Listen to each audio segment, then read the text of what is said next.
The laughter hit Mabel Hart like a slap she hadn't braced for. She'd braced for most things in her 31 years. She'd braced for the cold, for drought, for the kind of loneliness that settles into your bones around age 14 and never quite leaves. But standing at the edge of the Blackridge town square, watching the last eligible man in the territory turn his back on her turn and then laugh about it to the man beside him, loud enough that she could hear it over the wind, Mabel hadn't braced for that. Not the laugh. Not today. Because today was supposed to mean something different. The winter partner selection wasn't a dance. It wasn't a social. It was survival. Plain and practical.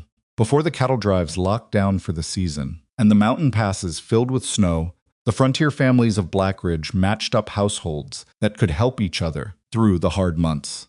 A man with cattle but no cook. A woman with a root cellar but no firewood. It was arrangement, not romance. Nobody had ever called it romantic. But they'd also never made it quite this ugly before. If you've ever been the last one, standing in a room full of people who've already decided you don't matter, then you already know what Mabel felt in that moment, and you know it isn't something you can easily put into words. Subscribe to this channel and follow Mabel's story all the way to the end, because I promise you, this is one woman's journey you will not want to miss. Hit that like button and drop a comment telling me what city or country you're watching from. I want to see how far this story travels. The Blackridge town square had been swept clean that morning, which was more than most could say for the rest of the town. It was the kind of settlement that had come up hard and fast. The way frontier towns did one general store, one blacksmith, a saloon that doubled as a courthouse when the circuit judge came through, and about 400 people who'd all decided, for various reasons, that this particular patch of Wyoming was where their lives were going to either get better or finally break for good. Mabel Hart had arrived here with her father 11 years ago, when she was 20, and he was already starting to cough in a way that meant trouble. He'd lasted 3 more winters. She'd lasted 8 more after that, alone, running a small kitchen garden and doing laundry for the miners and taking whatever piecework she could get her hands on. She wasn't the kind of woman who made herself known. She moved through Blackridge like weather present, functional, mostly ignored, unless something went wrong. She wasn't a small woman, and she'd long since stopped apologizing for it. The frontier burned fat off most people by the second winter, but Mabel had inherited her mother's frame-wide shoulders, thick arms that could carry, a body that looked, one of the miners' wives had once said with faint contempt, like it was built for work rather than looking at. Mabel had thought about that for a long time afterward. She'd decided the woman was probably right, and that being built for work wasn't an insult, even if it had been meant as one. She'd sewn her good dress herself, the dark green wool one she kept for occasions. She'd done her hair up under her brown hat. She'd walked to the square that morning with something careful and quiet in her chest. Not hope, exactly. More like the memory of hope, the shape of it. The square was already busy when she got there. Clara Finch had arrived early with her 2 sisters and was already laughing with the Yates brothers. Old Dorothea had brought a pie, which everyone knew was her way of advertising that she still is Eatson's household and could feed a man through winter without complaint. There were maybe 30 women and 40-some men, and the whole thing had the energy of a stock auction run by people pretending it wasn't. Mabel had stood near the water trough and waited. The way it worked was informal, no auctioneer, no roster, no official process. People simply found each other, negotiated what kind of help they could offer and needed, and by midday the arrangements were settled. It was supposed to be mutual. It was supposed to be practical.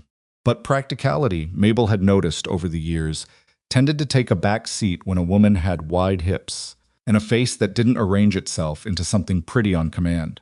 The first man who'd approached her, Tom Greer, who ran a small cattle operation north of town, had looked at her for a moment, then looked over her shoulder at someone else, then said, "Pardon me," and walked away without another word.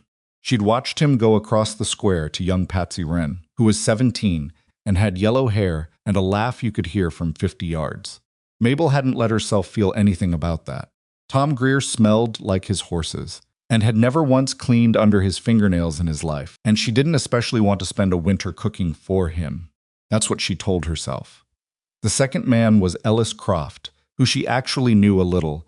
He'd bought eggs from her garden for 2 seasons, and they'd had perfectly agreeable conversations about the weather and the state of the roads. He'd walked toward her, and for a moment she'd thought he was going to ask. Then his brother-in-law had appeared beside him, said something low and quick in his ear, and Ellis had changed direction so smoothly it almost looked accidental. His brother-in-law glanced back at her with a look that wasn't quite contempt. It was worse than contempt. It was the look of someone who assumes you already know you're not worth the trouble. The third man, she didn't even know his name, had actually started to approach, gotten within 10 feet, and then seemed to realize where he was walking and stopped himself like a man who'd almost stepped on something in the dark. By noon, the square had thinned out considerably. Arrangements had been made. People were breaking into conversation clusters, shaking hands, the low, cheerful noise of deals settled and Winters accounted for. And Mabel stood next to the water trough. And the crowd that was left was the crowd that always got left, the difficult ones, the old ones, the ones with problems nobody wanted to inherit. Then someone near the blacksmith shop had laughed loud, specific, the kind of laugh meant to carry, and she'd caught the words that came after it. Still standing there. What'd you expect? And then another voice, a woman's this time. Maybe she should have brought a pie like Dorothea. She didn't look toward the voices. Looking gave them too much. She was thinking about whether she had anything left at home that needed doing, whether she could leave without it looking like she was fleeing. When she heard the footsteps, different from the others, heavier, deliberate, with a pause between each step that suggested a man who walked like he owned the ground beneath him, she didn't turn around right away. She'd trained herself not to turn around for footsteps, because turning around and then having someone walk past you was its own kind of small humiliation, and she'd had enough of those for one morning. The footsteps stopped, right behind her, and then just to her left. And Colton Rains, said Miss Hart. She turned then.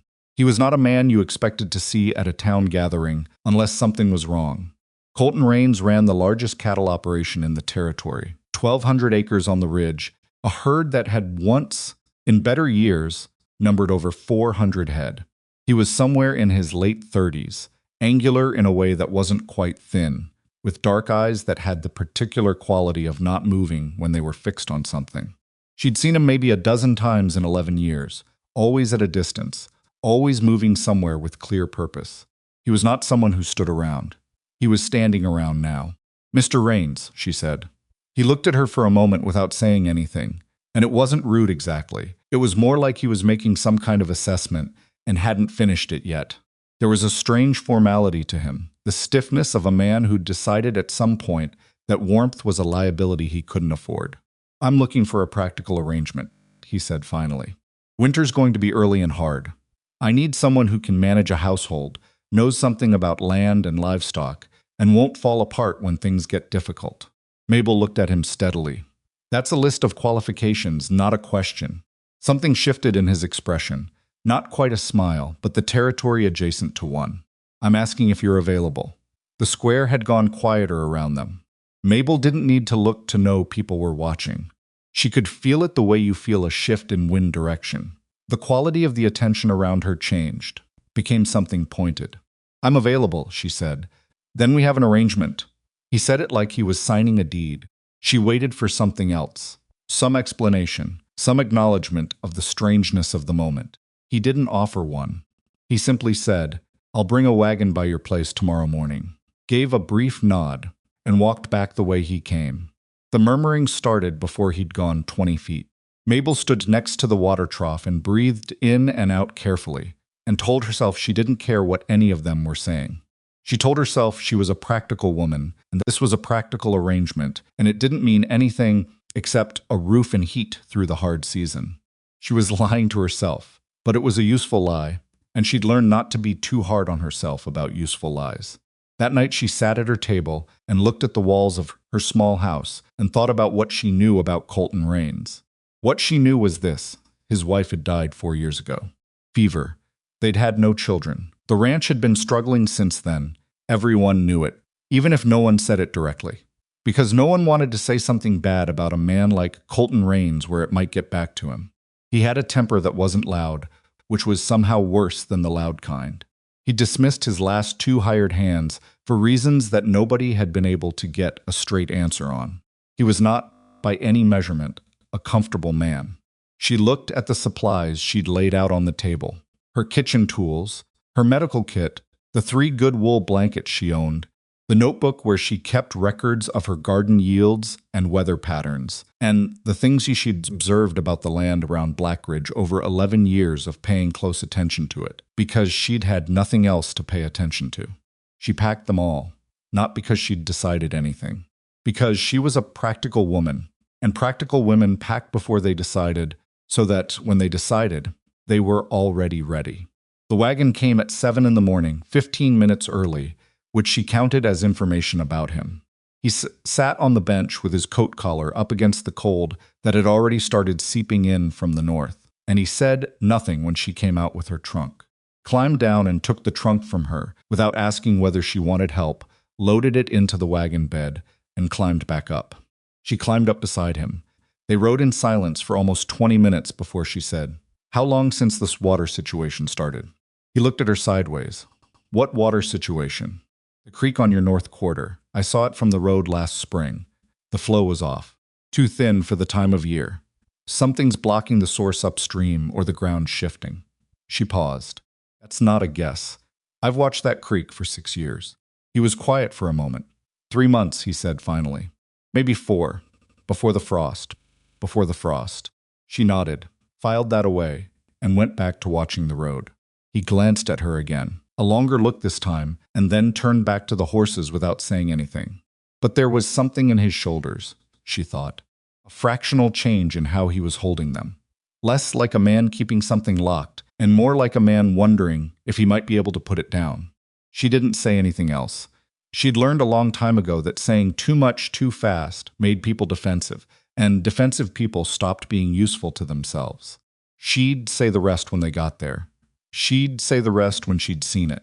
The Rains Ranch came into view over the ridge, and Mabel looked at it, the main house, the barn, the fences running in lines across the frozen ground, and she felt something in her chest that she didn't have a clean name for.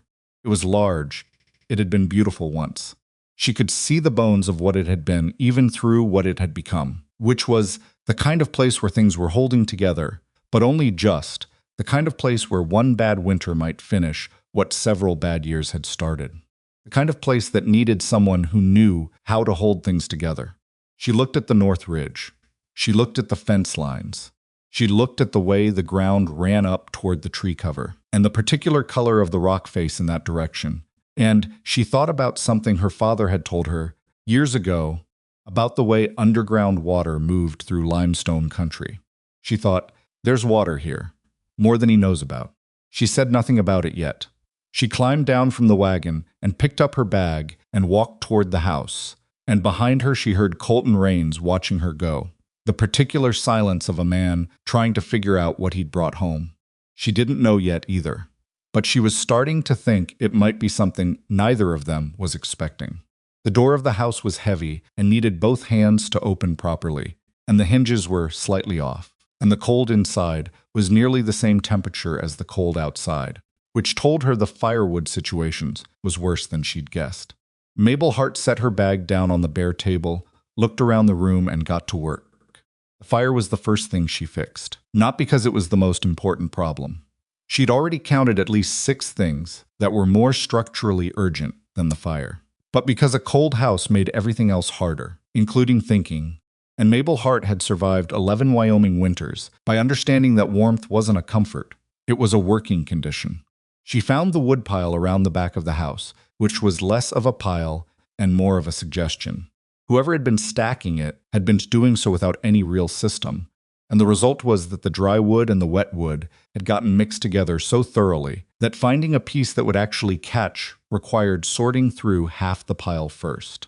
She did it with her bare hands because her gloves were still in her bag, and she didn't want to go back inside for them. Her fingers went red and then numb, and she kept working anyway. Colton appeared in the doorway of the house and watched her for a moment. "There's a boy who does that," he said. "Where is he?" Pause. "He left last week." She pulled out 3 decent pieces of dry wood and tucked them under her arm. "Then there's not a boy who does that anymore." He didn't say anything to that. She went back inside and built the fire herself. The proper way small tinder first, then kindling crossed in a way that let the air move through, Then the dry pieces laid in at the right angle. It caught on the second try, which wasn't her best work, but was adequate for the circumstances, and she sat back on her heels and watched it take hold. Colton came in from the cold and stood near the fireplace without getting too close to it, as if warmth were something he didn't fully trust. "I'll show you the house," he said. "I've already seen it." He looked at her. "You've been in one room, I know. I meant the parts of it that tell you the most." She stood up and brushed the wood dust off her skirt. "The chimney draws well. The roof over the east bedroom is seeping. There's a water stain on the ceiling about 6 inches from the east wall, which means the damage is toward the edge and probably caught the flashing joint. The front door is hung wrong, which is why it needs both hands to open. The pantry has about 3 weeks of stores if you're careful, maybe 2 if the cold comes harder than expected." She stopped. "Those are the things I noticed. I expect there's more." He was staring at her with an expression that was difficult to read. It wasn't quite surprise. It was something more controlled than surprise. The look of a man who'd decided surprise was another thing he couldn't afford, and was paying for that decision in small ways he didn't fully recognize. "The east bedroom roof," he said finally. "I knew about it. Have you fixed it?" "Not yet. It needs to be before the next hard snow, or you'll lose the whole section of ceiling." She moved toward the kitchen. "I'll need to know what tools you have and where they're kept." She heard him follow her, and she heard something else too. A quality in his footsteps that was slightly different from the way he'd walked that morning. Less deliberate. More like a man moving through his own house than like a man managing his own territory. She counted that as progress, even if she couldn't have said why. The first 3 days were an education in what the Rains Ranch actually was, versus what it looked like from the road. From the road, it had looked like a struggling operation. Up close, it looked like a struggling operation being held together by one man's stubbornness and not much else. The fences on the eastern perimeter were good. She could see where he'd replaced posts recently, the new wood pale against the old weathered gray. The barn was solid, better built than most she'd seen in the territory, with the kind of heavy timber framing that suggested someone had been thinking long-term when they put it up.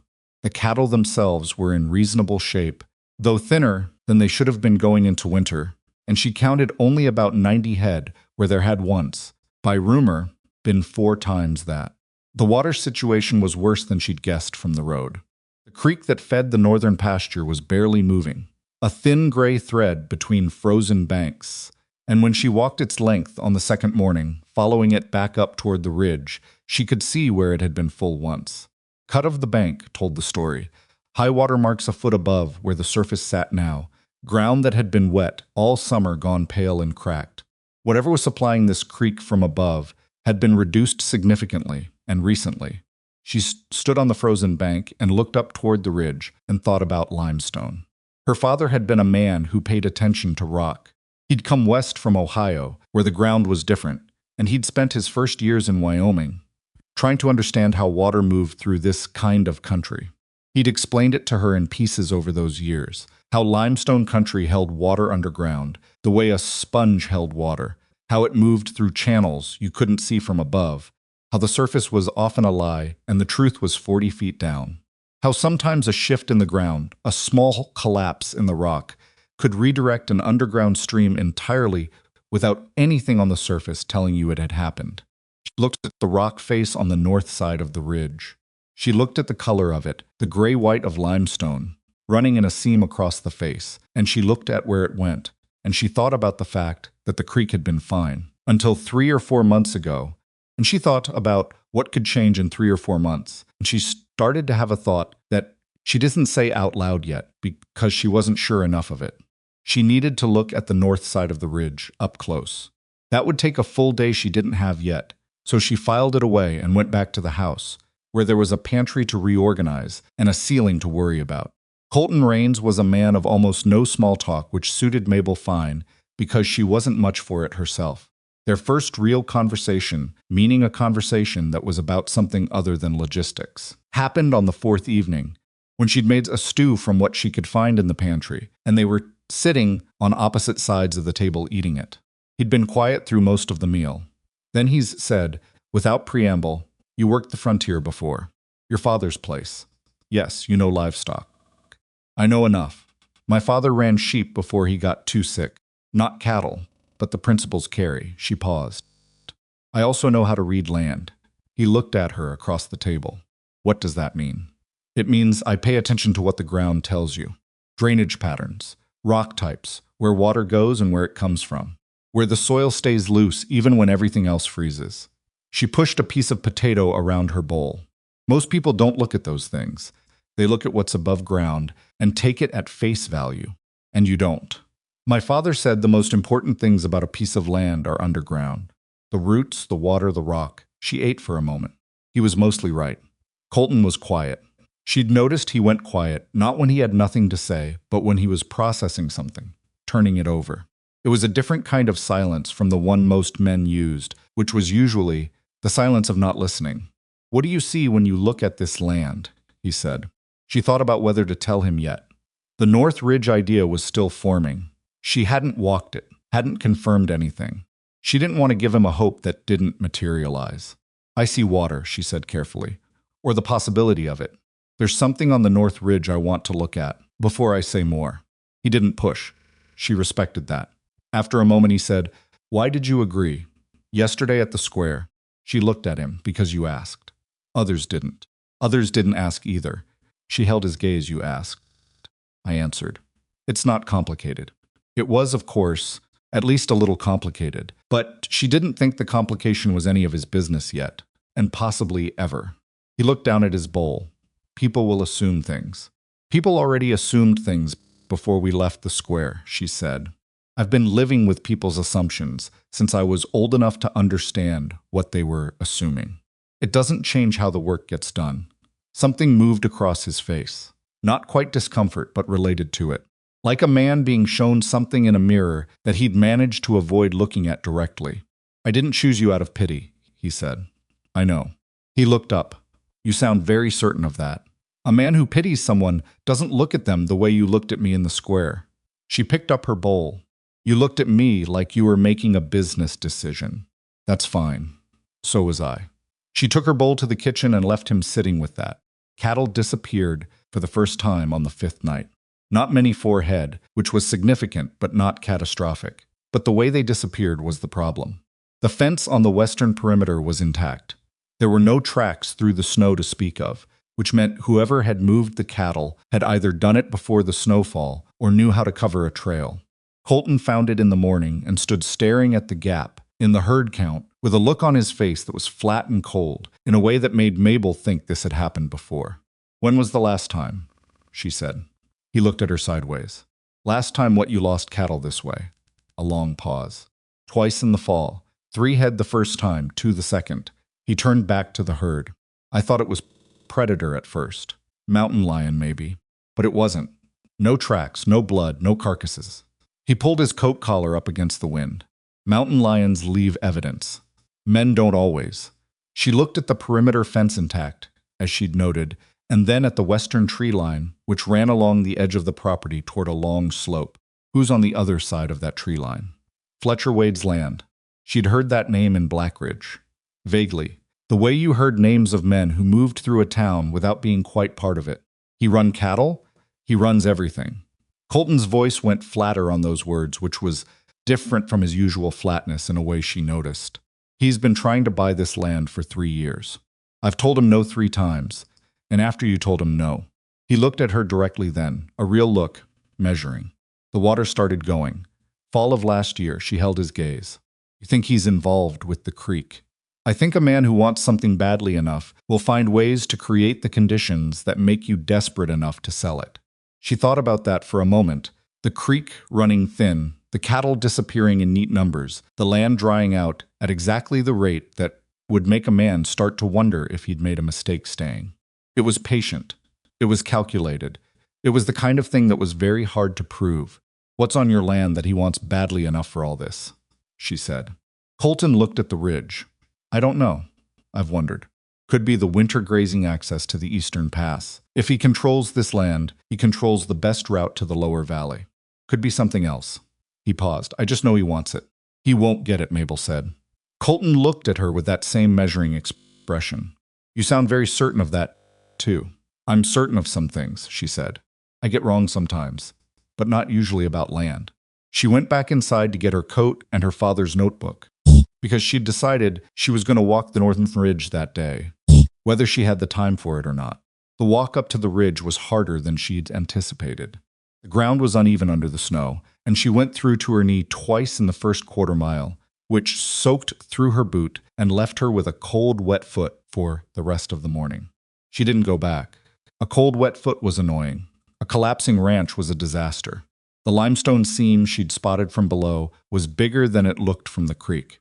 It ran the full length of the north face and curled around to the east side of the ridge, which told her something about how deep it went.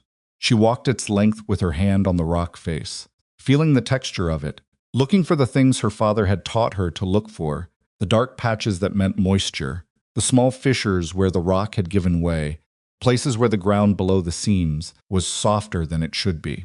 She found what she was looking for about 2/3 of the way along the north face.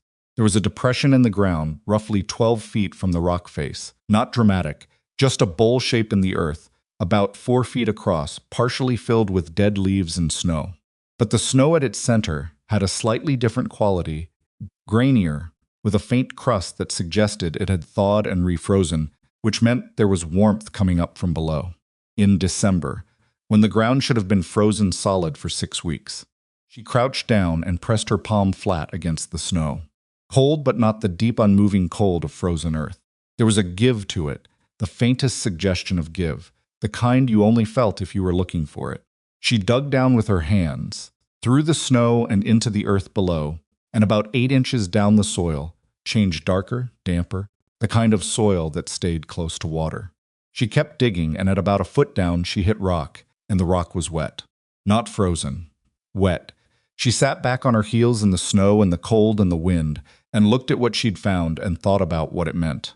An underground spring redirected. She was almost certain of it. The creek's source had been a surface expression of something much larger underground, and when the ground had shifted or been helped to shift, the water had gone back down, following the limestone, pooling here under the ridge instead of feeding the surface creek. It wasn't lost, it was hiding. She looked at the depression again and thought about what it would take to open it up. Not easy, not quick, but possible, with enough hands and the right tools and the kind of stubborn patience that came from knowing there was water at the bottom of the work. She stood up and looked out across the Rains land from the ridge, the frozen pasture, the cattle specks in the distance, the barn and the house, and the fences running in their imperfect lines, and she felt something that she hadn't felt in a long time. The feeling of a problem that had a solution. She told him that evening. Not all of it. She wasn't certain enough of all of it, but the core of it. The depression, the wet rock, her theory about the underground spring.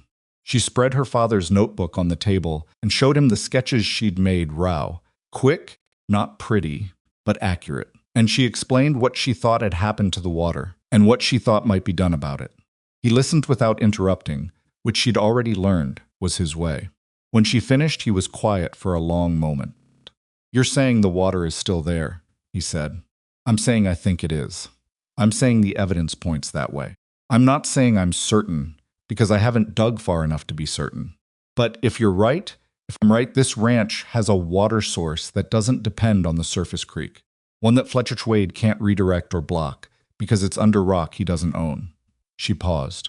"If I'm right, this land is worth considerably more than he's been letting you think it is." Colton looked at the sketch for a long time. She watched his face, the controlled flatness of it, and underneath that flatness, the work of a man trying to figure out if he could afford to hope. "How do we confirm it?" he said. "We dig, it'll take time. We'll need better tools than we have, and probably an extra pair of hands." She looked at him steadily. "We also need to be quiet about it until we're sure. If Wade finds out what we're looking for, he'll have reason to move faster than he has been." Why would he need to move faster? Because right now he thinks time is on his side. The cattle disappearing, the water going thin. He thinks he's draining you slowly, waiting for you to get desperate enough to sell. If he knows there's a chance you found an independent water source, he loses his patience. She closed the notebook. Impatient men make mistakes. Colton looked at her across the table. It was the longest he'd looked directly at her since the square, and there was something in it that was different from the business decision look he'd had there. something that was less calculated and more she searched for the right word present. Who taught you to think this way? He said. My father. And 11 years of paying attention when there was nobody to pay attention with me. She picked up the notebook. He was a quiet man. He talked to the land more than he talked to people. I picked up the habit. She got up and put the notebook back in her bag, and she heard him behind her, not following, just staying at the table, staying with the thought she'd left him. The second disappearance happened the following week. 6 cattle this time, and Mabel found something the morning after that she hadn't found before. A scuff in the snow along the fence line, partway down the western perimeter, where the ground under a fence post was disturbed in a way that didn't match the general wind pattern. She crouched down and looked at it carefully, and then she looked at the post itself and found what she'd half expected to find. The post had been reset recently. The earth around its base wasn't settled the way winter-set ground settled. Someone had pulled it and replaced it, pulled the section of fence with it, moved the cattle through, replaced it behind them. Neat. Careful. Someone who knew what they were doing. She went back to the house and found Colton in the barn. She told him what she'd found and watched his jaw tighten in that flat way he had, and she said, "We need to document this." "What does documentation do?" he said. "It does what evidence always does. It gives you something to stand on when the time comes to stand on something." She looked at him steadily. "You document the post. You mark the position of every post on the western fence, and you check them daily. You write down the dates and the numbers every time cattle go missing. You keep a record that can't be argued with later. And in the meantime, they keep taking cattle. In the meantime, we keep digging on the ridge." She paused, and we keep quiet. He looked at her for a long moment.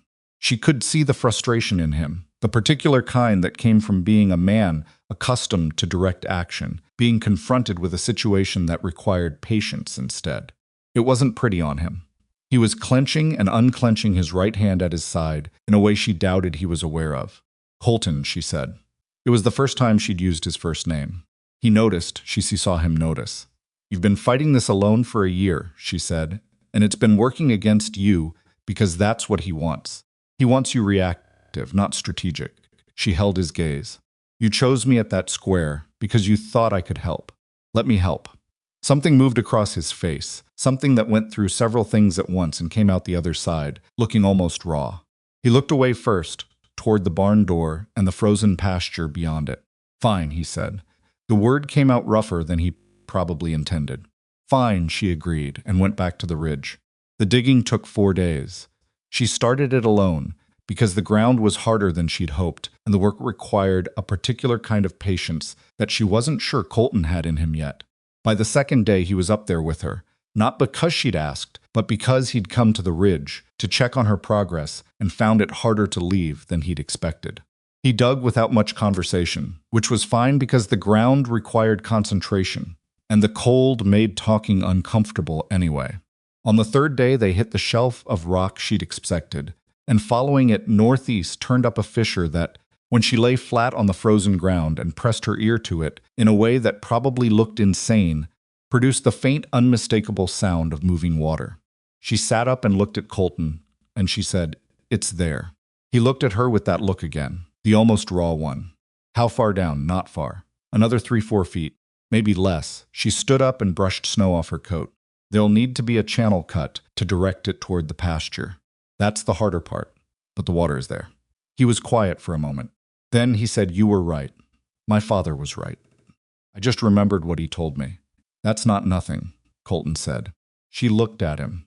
He was looking at the fissure in the rock, not at her, but there was something in his voice that was different, less controlled, less managed. The voice of a man who'd been watching something he cared about slide away from him for long enough that finding it stopped was almost more than he could process cleanly. She didn't say anything to that. She picked up the shovel. 3 more feet, she said. "Let's see what we have." They dug until the light went. And when the water finally pushed up through the broken rock cold and clear and real Colton, Rains put down his shovel and stood there in the dark with the lamplight catching the moisture on the rock face, and Mabel heard him exhale, long and slow. She gave him the moment. She busied herself with the lamp and the tools and the notes she'd need to write up, and she let him have the moment without watching him have it, because some things deserved privacy. Later, walking back down the ridge in the dark, with the wind coming hard off the north, he fell into step beside her, and after a while he said, "Why did you come?" "To the square. You knew how it was going to go." She thought about it. "I didn't know you were going to be there." "That's not an answer." "No," she said, "it's not." She walked a few more steps. "I came because I was tired of staying home and letting things happen around me. I figured whatever happened at the square, at least I showed up." She paused. "Showing up is something." "It is," he said. They walked the rest of the way back in silence, but it was a different silence from the one they'd started with. Less like two strangers tolerating each other's presence. More like two people who'd been through something and were still figuring out what to call it. The house was cold when they got in. The fire had gone down, and Mabel built it back up while Colton fed the horses. And when he came in from the barn, his coat was covered in snow, and he stood near the fire and said, "I'll make the coffee." "You don't know where I put things," she said. "I know where the coffee is. It's my house." "It was your house," she said, and then stopped, because that had come out differently than she meant it. He looked at her over his shoulder from the kitchen. Something in his face had shifted, though she couldn't name the direction of the shift. "Yes," he said after a moment. "I suppose it was." He made the coffee, and it was bad too strong and slightly scorched. And she drank it anyway and didn't say a word about it. And that, she thought, was probably its own kind of progress. Outside, the wind had turned. She could hear it in the chimney, the particular pitch of it that meant it was coming from the northwest now, down from the high country, the kind of wind that carried the serious cold with it, the kind of cold that didn't apologize for itself. It was going to be a hard winter. She'd known that since the wagon ride up, when she'd read it in the sky, and the way the cattle were carrying their weight and the direction the birds had flown. But the ranch had water now. Or it would, once they finished the channel in the daylight, once the spring was properly opened and directed. It had water, and it had documentation, and it had two people instead of one. And Mabel sat by the fire with her bad coffee and her father's notebook and thought that those things were not nothing. Fletcher Wade was still out there. The cattle were still going thin.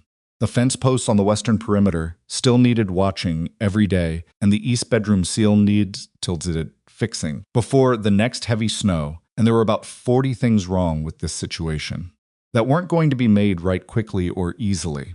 But there was water under the north ridge. She'd heard it with her own ear against the cold rock. She'd felt it under her hands. It was real and it was theirs, and nobody had taken it because nobody had known it was there. She wrote the day's notes in her father's notebook and listened to the wind and didn't let herself think too far ahead. Thinking too far ahead was how you got into trouble. You took the next step, and then the one after that, and you kept your eyes on the ground in front of you, not the horizon. That was how you got through a Wyoming winter. That was how you got through most things. She closed the notebook and went to check on the fire, and outside the wind pushed hard against the walls of the house, like it was testing them, looking for a way through, and the house held. The channel took 6 more days to cut properly. Mabel had underestimated the rock, not the depth of it, which had been close to what she'd guessed, but the angle. The limestone shelf tilted the wrong direction in the middle section, which meant the water would naturally pool rather than run if they opened it straight through. She'd stood at the problem for half a morning before she figured out the solution, and the solution was more digging in a direction that made Colton skeptical until the water actually moved. When it moved well. Not a flood. She hadn't expected a flood, but a steady, purposeful flow that found the cut she'd made and followed it downhill toward the northern pasture, with the quiet persistence of water that had been waiting a long time to go somewhere. She stood at the outlet and watched it come and thought about her father, who would have appreciated this. He would have crouched down right here in the snow and dipped his fingers in and said something plain and accurate about the mineral content and whether it was good for livestock.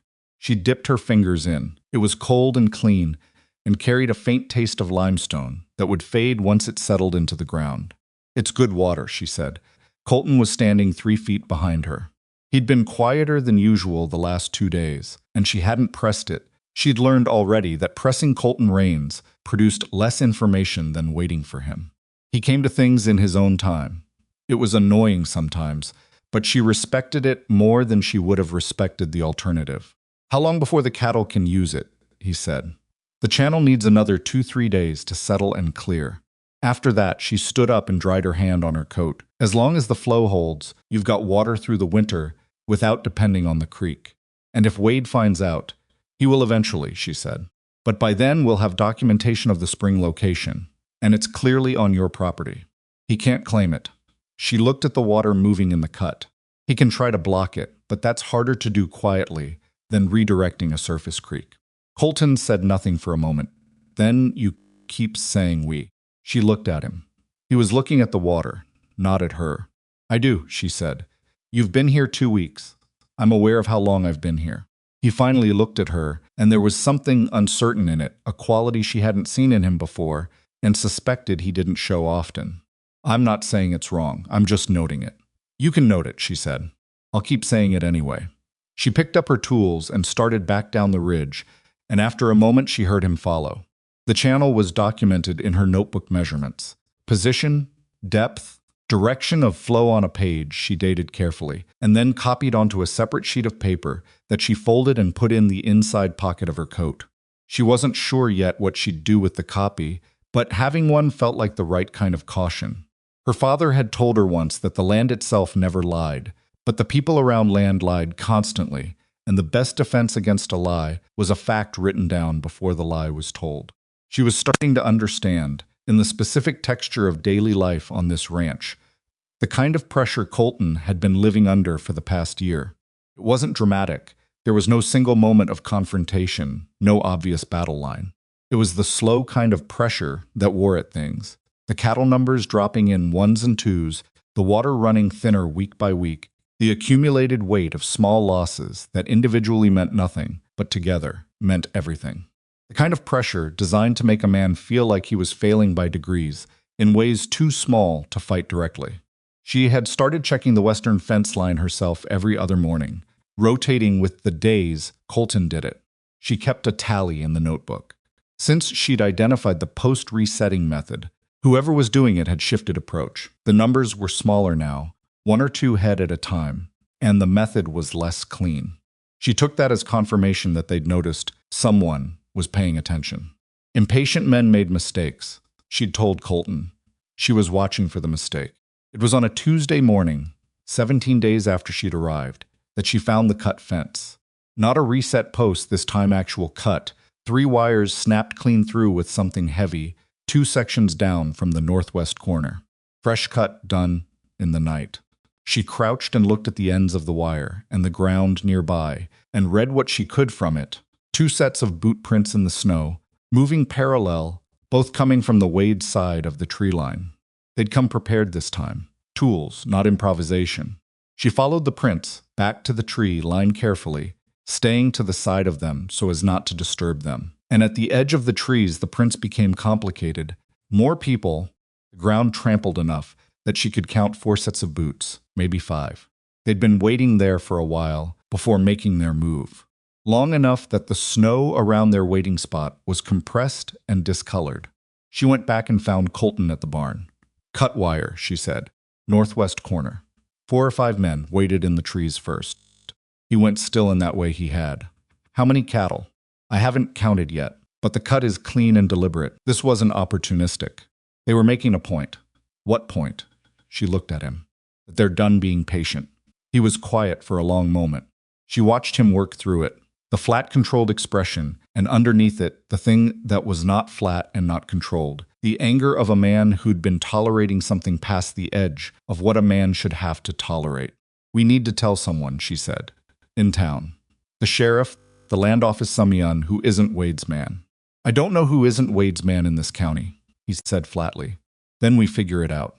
Because what I found this morning is the kind of thing you take to a courthouse, not handle alone. She paused. Is there anyone you trust? From before all this started, thought about it. She could see him going through names in his head, testing them, discarding them. Dan Hewitt, he said finally. He runs the feed store in Crail. County over. Knew my father. That's far enough from Wade's reach that it might mean something. She looked at him steadily. Write to him. Tell him what's been happening. Use the dates in the notebook. You want me to write a letter. I want you to start building a case that exists somewhere other than this property and your own memory. She said it carefully, without heat, because she knew it would land better that way. If something happens to this ranch, if something happens to you, a letter to Dan Hewitt that describes everything is the difference between evidence and nothing. He held her gaze for a long moment. She could see the resistance in him. Not to her, she thought, but to the implication of what she was saying. Writing a letter like that meant acknowledging a level of danger he'd been managing by not fully naming it. "All right," he said, "today," she said. "Today," he agreed, with just enough edge to it that she knew he was annoyed with her and chose not to mind. The letter went out with the supply wagon that passed through on Thursday. Mabel had read it over at Colton's request. He'd asked her in a way that suggested he wasn't used to asking for that kind of help and found it slightly uncomfortable. And she'd made 2 suggestions, both of which he'd taken without argument, which she counted as significant. She'd also added a line at the bottom. "In her own hand, I have documented the underground spring on the North Ridge, the fence tampering evidence, and the cattle loss dates. Copies held separately. M. Hart." Colton had looked at that line for a moment before he folded the letter. "You didn't ask," he said. "No," she said. "Do you want me to take it out?" He folded the letter. "No," he said, and sealed it. She went back to the kitchen and let out a slow breath that she'd been holding without realizing it. The night the barn burned started ordinary. It had been snowing since late afternoon. Serious snow, not the light intermittent kind, but the committed kind that settled in and meant business, the kind that reduced visibility to 30 yards by early evening and made the world outside the windows a uniform gray-white that swallowed distance. The wind had picked up around supper time and hadn't let go. Mabel had spent the evening going over the notebook and thinking about the western fence line, running through the pattern of incidents and trying to see the shape of what was coming. She'd had an uncomfortable feeling all day that she couldn't pin to anything specific, a tightness in her chest that could have been the weather or could have been something else. She'd learned not to dismiss that kind of feeling. It had been right before in smaller situations, and she suspected it didn't originate from nothing. She'd turned down the lamp and was pulling on her coat to do a final check on the horses. She did it every night, had done it since the second day, because the horses were the most valuable things on this property and the most vulnerable in winter when she smelled it. Smoke, not chimney smoke. Something heavier, with an underneath to it that chimney smoke didn't have. She was out the door before she'd finished processing what she'd smelled. The barn was already going. The east end of it, the back section, the part farthest from the house had caught, and the fire had a head start she couldn't calculate. Couldn't know, because the snow and the darkness had hidden it from the windows. The flames were being pushed by the wind, which was the worst possible thing, driving heat and sparks sideways along the barn wall and up into the roof section where the old dry timber was catching in sections. She could hear the horses. That was the first thing she registered as a sound separate from the wind and the fire, the terrible specific sound of horses who know what fire is and can't get away from it. She ran. She didn't go for the main door. The fire was worse there. The east end wall already more fire than wall. She went for the side door, the smaller one on the north face that she'd been using for her nightly checks, and she hit it with her shoulder, and it gave. And the heat that rolled out at her was physical, like being shoved backward, but she went through it anyway, because there wasn't another choice. The horses were in the back 3 stalls. The fire hadn't reached the stall section yet. It was still working through the stored hay in the east corner, but the smoke was moving fast, already thick enough that she was pulling her coat collar over her mouth as she ran the length of the stall, unlatching them in sequence, talking to the horses the way her father had taught her, low and even, because panic was contagious and she couldn't afford to catch it from them. The first 2 came out of their stalls without much trouble. They were frightened but following her lead, which meant he was keeping her voice steady enough to reach them. The third one, a big roan gelding that Colton called simply red, and that she'd observed over 3 weeks, an independent streak that's expressed itself in precisely the wrong moments, planted himself at the back of his stall and wouldn't move. The fire was making decisions now. She could feel it in the temperature change, the way the air quality was dropping, the creak and shift of the roof timber above her. She went into the stall and put her hand on Red's neck and spoke to him very close to his ear, and she felt him trembling, under her handful body trembling, the kind that comes from absolute terror And she kept her voice even and slow and just kept talking, because the only thing she had in that stall was her voice and her hand, and whatever he was able to receive from both. He moved, slowly, then faster, and she got behind him, and he went through the stall door, and down the barn length, and through the north side door into the snow, and Mabel went out behind him and dropped to her knees in the snow and breathed for a moment. Just a moment. She got up because there wasn't time for more than a moment. Colton had come out of the house. She could see him at the far end, fighting his way through the wind and snow toward the barn. She'd left the north side door open, and he could see the horses already out, and she waved her arm and shouted, "Horses are clear." But the wind took most of it. He changed direction toward her. When he got close enough to hear, she said, "East wall is going. The roof section will follow the wind." She pointed that direction. "You need to move the cattle away from the fence on that side before sparks reach the dry grass under the snow." He looked at the barn. The east wall had collapsed inward now, and the fire was working its way along the roofline toward the center section. In this wind, in this cold, there was nothing to be done about the barn itself. What could be saved was everything that surrounded it. The water barrel near the south fence, he started. "Won't be enough, and you know it. Move the cattle." She was already moving toward the horses, taking hold of Red's lead because he was still the most volatile, and the sparks were starting to catch the wind and travel. "I'll secure the horses." "Move the cattle," she said. "Not loud, just clear." He went. She spent the next 30 minutes managing 3 frightened horses in a snowstorm by herself in the dark, and it was one of the more purely difficult things she'd done in her life. They weren't cooperative. Red in particular kept pulling back toward the fence line, away from the fire but also away from where she was trying to take them. She'd decided on the north pasture, the farthest point from the barn, which meant moving them uphill through a foot of snow in the dark, with a fire lighting the sky behind them, orange, and the wind driving sparks past their ears. She talked the whole way. She didn't know if they could hear her or if it mattered. Gave her something to put her voice to, and her voice was steadier than she felt, and steadier than she felt was what the situation required.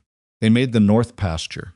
She tied them to the fence post and stood with them for a few minutes until the worst of the trembling eased. Then she heard Colton shout. Not his usual voice, something harder in it, a specific alarm, and she turned and saw, at the edge of the firelight's reach, 2 figures coming out of the tree line on the western side. Then a third, then a fourth. She stood very still for a second, processing what she was looking at. They were moving with purpose, not toward the fire, away from it, toward the eastern fence line where the cattle were, where Colton was, armed. She could see that, even at this distance. The firelight caught the length of something. A rifle in the hands of the first man. She looked at the terrain between her and them.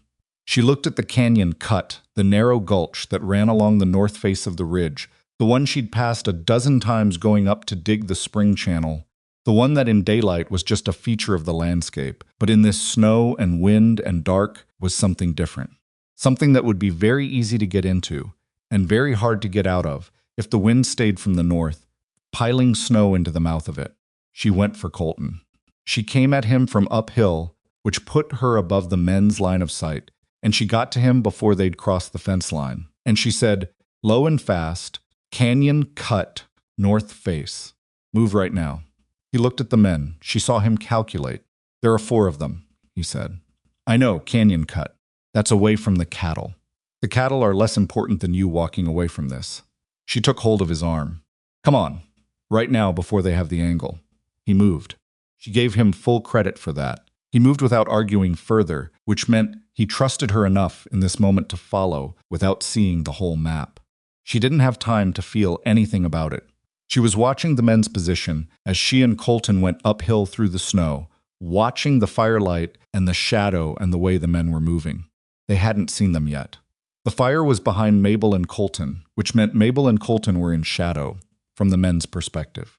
The men were moving toward where they'd last seen Colton, toward the cattle, toward the eastern fence, not toward the ridge. Not yet. She pushed the pace. The snow was deep up here, and going uphill through it was leg-burning work, and Colton was limping. She hadn't realized, in the chaos, that he'd taken a fall somewhere or that something had happened to his leg. She noticed it now in the way he was compensating his stride. "What's wrong with your leg?" she said. "Nothing. You're limping. I know I'm limping." Keep moving. She kept moving.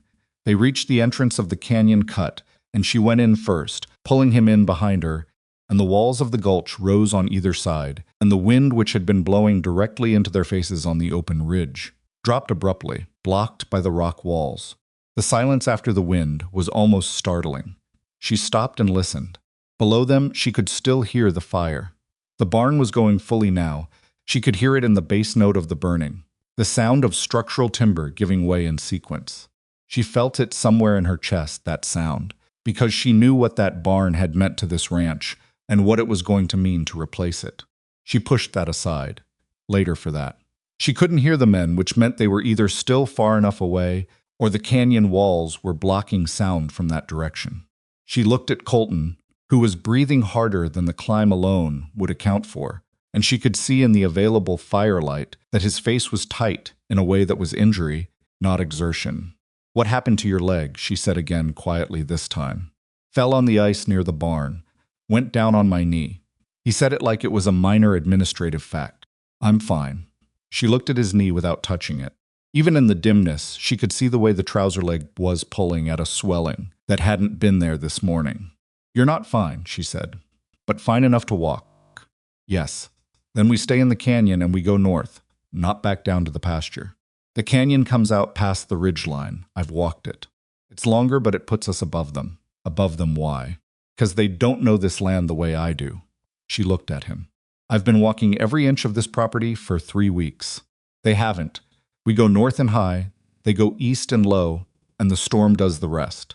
He looked at her in the dimness of the canyon, with the fire reflecting off the snow above the walls and the wind howling somewhere beyond the rock. And his expression was not the business decision one, and it was not the managed flatness one.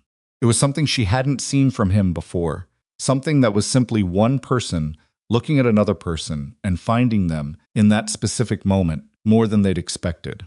He said, "Lead the way." The canyon was longer than she'd made it sound, and harder. In daylight, she'd walked it in reasonable time. In the dark and the deep snow, and with Colton favoring one leg beside her, it took most of an hour. She led and he followed, and she kept them moving at a pace that was fast enough to matter, but not so fast that he'd go down again on that knee. And she talked as they went. Not reassurance, not the kind of talking you did to fill silence, but practical information. Where the floor of the canyon narrowed, where the ice was thickest, where the walls closed in, and they needed to turn sideways. Twice she stopped and listened. The second time she heard voices below and east, moving in the wrong direction entirely, moving toward where they weren't. She let out a slow breath. The canyon opened on the north side of the ridge, above the spring channel she'd dug, above the northern pasture. The snow was still heavy up here, and the wind came at them as they cleared the canyon walls, but it was different. They were above the fire now, above the tree line where the men had been. And when she turned and looked south, she could see the orange glow of the barn against the low clouds and the snow. Colton came out of the canyon behind her and stopped and looked at it too. The barn. What was left of it? She didn't say anything. There was nothing to say about it that was useful right now. "The horses are in the north pasture," she said instead. "I tied them. We get the horses and we come around the east side, far above the tree line, and we come back to the house from the north. Long way, but we don't cross paths with whoever is still down there." "You think they'll still be down there?" "I think they came to finish something tonight, and the fire didn't do it. So yes." She looked at him. "Can you ride with that knee?" Pause. "Yes." "Then we ride." They found the horses where she'd left them, still tied to the fence post, calmer now but not calm. The fire glow was still visible to the south, and horses had long memories for fire. Red tossed his head when Colton came close, but settled when Mabel put her hand on his neck. "You're going to have to take Red," she said. "He's the steadiest for a bad rider." "I'm not a bad rider. You're an injured rider, which is the same thing right now." She handed him Red's lead. Up. He got up with more difficulty than he would have liked. She could tell his jaw was tight, and there was a moment of visible pain as he settled his weight, but he settled it, and he gathered the reins, and Red held. She took one of the other horses, a gray mare named something she didn't know, because Colton hadn't told her and she hadn't asked, and they went east and north and high, coming around the top of the ridge in a long arc that kept them well above the tree line and the men below it, and when they came back down toward the house, It was from a direction that nobody watching the barn or the eastern fence would have expected. The house was intact. She'd been half afraid it wouldn't be, that the fire had been designed to drive them out so that something else could be done while they were occupied. But the house sat exactly as she'd left it, dark and solid and cold. The fire she'd built before going out for the horses, now just embers. They got the horses into the paddock behind the house. Mabel built up the fire while Colton sat at the table without taking his coat off, looking at nothing in particular, with the look of a man who'd taken more from one night than he'd been prepared to take. She made the coffee. Bad again because she was doing it too fast, and her hands weren't entirely steady. She put a cup in front of him and sat across the table. "The documentation," he said finally. "The notebook is here. I had it with me. I'd been going over it before the fire." He looked at her. "That's not an accident. The timing." "No," she said, "it's not. They wanted us out. Or they wanted." He stopped, seemed to recalculate something. "They wanted to see how we'd react, whether we'd run. They wanted to know if we'd break," she said. "That's what all of it has been about. Cattle, the water, the fence." She looked down at her coffee. Tonight was escalation. They're running out of patience. Because of the spring. She thought about it. Maybe. If they've been watching the ridge, if someone told Wade we were up there digging, then yes. They know what that spring means. She looked at him. It means this land is worth considerably more than he's been claiming. And it means you're not desperate yet. Colton was quiet. She let him be quiet for a moment, and then she said, "You need to get a message to Dan Hewitt. Tomorrow, first light. Not a letter. This Samyan needs to go in person." "Who is there anyone you trust enough to send?" He thought. "Maybe. The widow Greershe's got a son who rides fast and doesn't talk much. She owes me from when I helped her roof 2 falls ago. Then we ask her tomorrow." Mabel wrapped both hands around her coffee cup. "And we document tonight, now before we sleep. Every detail while it's clear." He looked at her across the table. His knee was bad. She could see it in the way he was sitting, the slight cant of his leg, and his face had the quality of a man who hadn't slept properly in weeks and had just had his barn burned down. And underneath all of that, underneath everything, there was something that was not broken, something that was still holding. "You could have left," he said.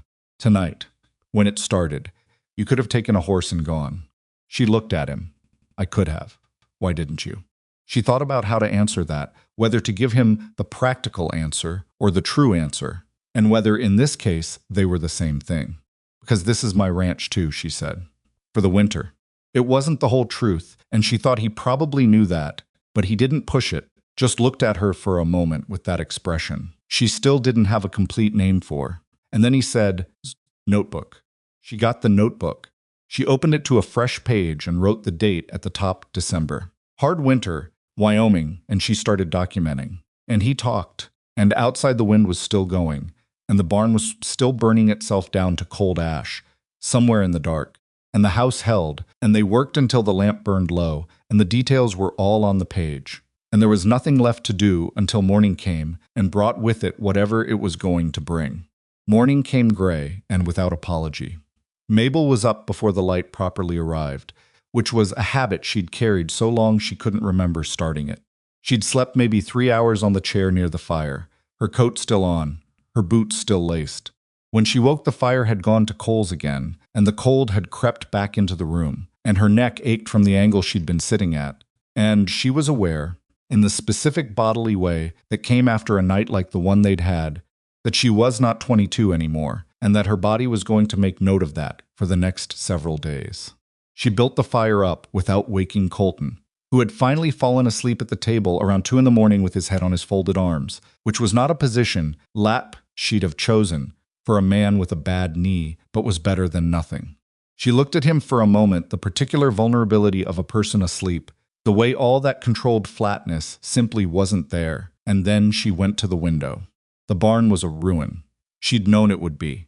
She'd known it from the sound of it going down last night, the specific base collapse of heavy timber, the way the fire had moved through the roof section. But knowing something and seeing it in the flat gray morning light were two different things. The east wall was gone entirely. The roof had come down in the back half. The front section was standing but burned through, the timber black and skeletal against the white of the snow, which had kept coming through the night and now lay over the wreckage in a way that was almost peaceful. The way snow always made destruction look cleaner than it was. She looked at it for a long time, then she put the coffee on and went outside. The cold hit her like a wall-proper deep cold, the kind that made your lungs work harder on the first breath, and she walked to the barn and circled it slowly, the snow coming to her knees in the drifts that had built up against the walls overnight. She wasn't looking at the damage yet, not primarily. She was looking at the ground around it, at what the overnight snow had covered and what it hadn't. On the south side, near where the fire had started. She was more certain now of where it had started, looking at the burn pattern. The snow was disturbed in a way the wind alone wouldn't account for. There were impressions under the new snowfall. Faint but present, the ghost shapes of boot prints that had been there before the heaviest snow came down. Two sets close together. Standing for a while, she thought. The impressions were deeper than passing footprints, the kind of depth you got when a person stood in place in snow for long enough that their weight settled. Someone had stood here and watched the fire, making sure it caught.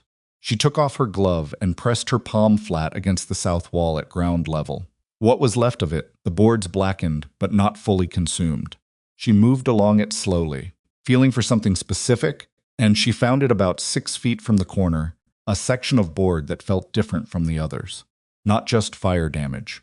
The wood under the char had a quality to it that was. She leaned in and looked closely in the thin morning light oily. Something had been applied here. Something that burned fast and hot. She stood up and looked at the impressions in the snow and the oiled section of wall and thought, this is evidence. This is the kind of thing that changes a conversation with a judge. She went back inside for the notebook. Colton was awake when she came in, sitting upright at the table with the expression of a man who'd briefly forgotten where he was, and then remembered all at once. He looked at her, and then at the window, and then at nothing for a moment. How bad, he said. The barn is gone. The front section is standing, but it's not usable as it is. She pulled out the notebook. But I found something. South wall near the origin point of the fire. Someone stood there and watched it catch, and the boards at ground level were treated with something before it was lit. Not just set with a torch prepared. He looked at her. You're sure? I'm sure about the oil. I'm sure about the boot prints. I wrote it down. She turned the notebook to show him the page, the measurements, the position, the description of what she'd found. This is arson. Not accidental, not opportunistic. Someone came here specifically to burn this barn. He was quiet for a moment. His knee, she noticed, was worse this morning. He was keeping it extended under the table instead of bent, which was the instinctive accommodation for significant swelling. He hadn't complained about it. She hadn't expected him to. I need you to stay off that knee today, she said. I need to check the cattle. I'll check the cattle. She looked at him steadily. Your job today is to write down everything you remember about Fletcher Wade. Interactions, dates, anything he said about buying the land, anyone who was present when he said it. Everything you can recall in order, as specifically as you can. She paused. Can you do that? I'm not an invalid. I know you're not. I'm asking you to do something that requires you to sit at a table, which is what your knee needs you to do today. She held his gaze. The documentation is as important as the cattle right now. More important, maybe. He didn't like it. She could see that clearly. But he said fine and reached for the pen. She left him to it. Cattle had come through the night better than she'd feared. The herd had huddled in the south pasture away from the fire, which was what cattle did. They moved away from a threat and stayed together and waited. And in this case, moving away from the threat had been the right instinct. She counted them twice in the snow, moving through the herd slowly, checking condition. 4 more were missing from the night before, which she added to the notebook page, before she'd even gotten back inside. The horses in the north paddock were fine. Red gave her trouble about being approached, which was his standard position on mornings. He considered insufficiently explained to him, and she spent 10 minutes working with him until he settled, because a horse that didn't trust you was a liability you couldn't afford. She checked the western fence, line all of it, the full length, and found 2 more posts that had been interfered with, though not in the same way as before. These had been loosened, not reset. The kind of thing that would look like weather damage if you weren't looking for it. She documented both. By the time she got back to the house, it was past mid-morning, and the gray light had settled into the particular flatness that meant the cloud cover was staying. Colton had filled 4 pages in the notebook with his handwriting, which was cramped and slightly angular in a way that suggested a man who'd learned to write as a practical tool and never thought of it as anything else. She read through what he'd written while he made coffee bad him again, but she was becoming resigned to this, and what she read was more than she'd expected. He had a better memory for specifics than his general reticence suggested. Dates, words, the names of men who'd been present at various conversations with Wade. A meeting in the Blackridge Saloon 14 months ago where Wade had said, in front of 2 witnesses whose names Colton had written down, that the Rains land would be on the market by spring, one way or another. That line was the one she stopped at longest. One way or another. Who were these 2 men? She said, pointing at the names.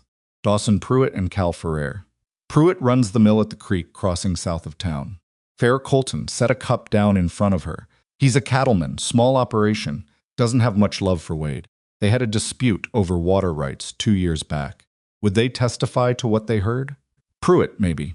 Ferrer, I'd have to ask. He sat down with his own cup. Why? Because one way or another said in front of witnesses 14 months ago, combined with a burned barn and documented fence tampering, and 11 missing cattle over 6 weeks, is not a coincidence anyone can explain away. She looked at him across the table. That's a pattern. And patterns are what courts look at. Colton was quiet for a moment. The nearest court with any authority over land disputes is in Crail. Same county as Dan Hewitt. Yes. She thought about the timeline.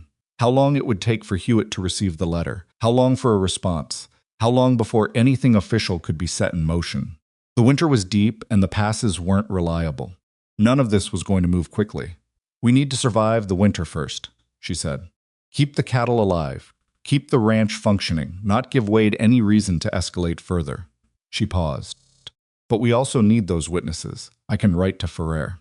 Do it today, while you're at the table. She looked at the window, the gray light, the snow-covered wreckage of the barn, visible at the edge of her sightline. And I need to know, is there any way Wade could claim the spring? Colton frowned. It's on my land, I know. But is the property line on the North Ridge clearly documented? Surveyed. Pause. A slightly longer pause than she wanted. There was a survey when my father bought the land, 32 years ago. Where are the survey documents? In the box under the bed in the east bedroom, he said. I think. She was up before he'd finished the sentence. The survey documents were in the box under the bed in the east bedroom, which was cold enough that her breath fogged while she dug through it. The box contained more than she'd expected. Not just the survey, but deed transfers, water rights filings going back to his father's original purchase, correspondence with the Territorial Land Office.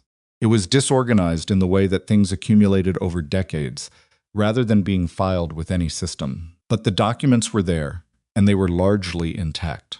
She brought the whole box out to the table and went through it methodically while Colton wrote his letter to Ferrer. The survey was clear. The North Ridge and everything on the western face of it, including the spring location, was unambiguously Rains land. The boundary ran along the ridge crest, not below it, which was the detail that mattered some. Surveys ran property lines through the middle of ridge formations rather than along the top, and those were the ones that created disputes. This one didn't. Clean line clearly stated, witnessed by a territorial surveyor whose name she could verify through the land office if she needed to.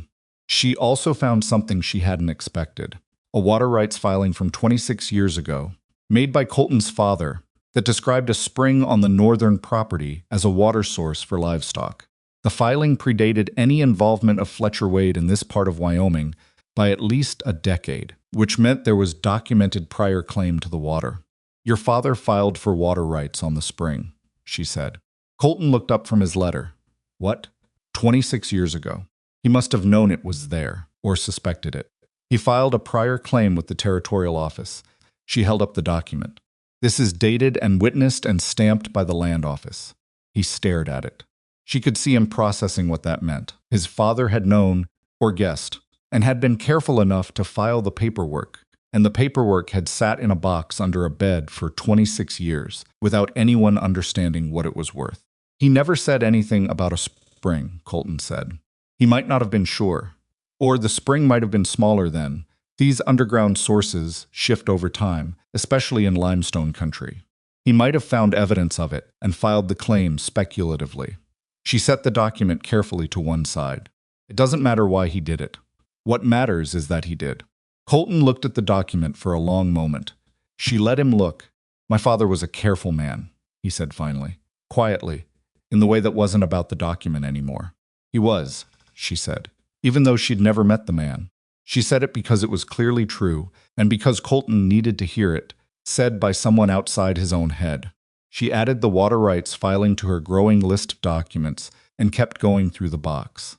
The widow Greer's son arrived that afternoon.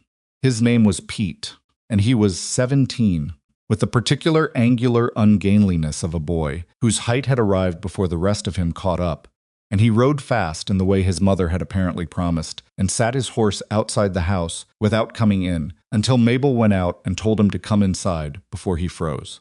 He came in and stood near the fire and looked at the table full of documents with the wide-eyed wariness of a boy who'd been sent on an errand and was now understanding it was a more serious errand than he'd been told. Colton explained what he needed: Pete to ride to Crail, find Dan Hewitt at the feed store, and deliver both a letter and a verbal message that Hewitt needed to contact a land claims attorney as soon as the weather allowed. Pete listened without interrupting, which Mabel noted approvingly. Then he said, "What do I do if someone follows me?" Colton looked at him. "Why would someone follow you?" "Mr. Wade's man Doyle was in Blackridge yesterday. He watches who comes and goes from your road." Pete said it plainly, like reporting weather. "My ma says he's been doing it for 2 weeks." Mabel and Colton looked at each other. "You ride through the Finch property," Mabel said to Pete, "south of the main road. It takes longer, but it doesn't pass through town." She looked at Colton. "Does the Finch family know you?" "Clara Finch's father and mine were on reasonable terms. Then I'll write a note for Pete to carry explaining the route." She looked at the boy. "You've ridden the South Pasture Road?" "Yes, ma'am. Twice." "Then you know it. You can do it in this weather?" He considered it seriously, which she respected. "If I leave within the hour." "Then leave within the hour." She went to the table and wrote the note quickly, and sealed it with the letter Colton had been writing to Hewitt. They'd have to add to it now. Include the barn fire. Include the documentation of Wade's man watching the road, and gave Pete both, and watched him ride out into the gray afternoon, with the particular feeling of someone who'd sent a message in a bottle into a rough sea and could only hope. The days that followed were the hardest stretch of the winter. Not because of any single thing that happened. There was no second fire, no direct confrontation, but because of the quality of the waiting. Cold deepened in the way that Wyoming cold did in the hard part of January, becoming less a condition than a presence, something that had its own weight and intention.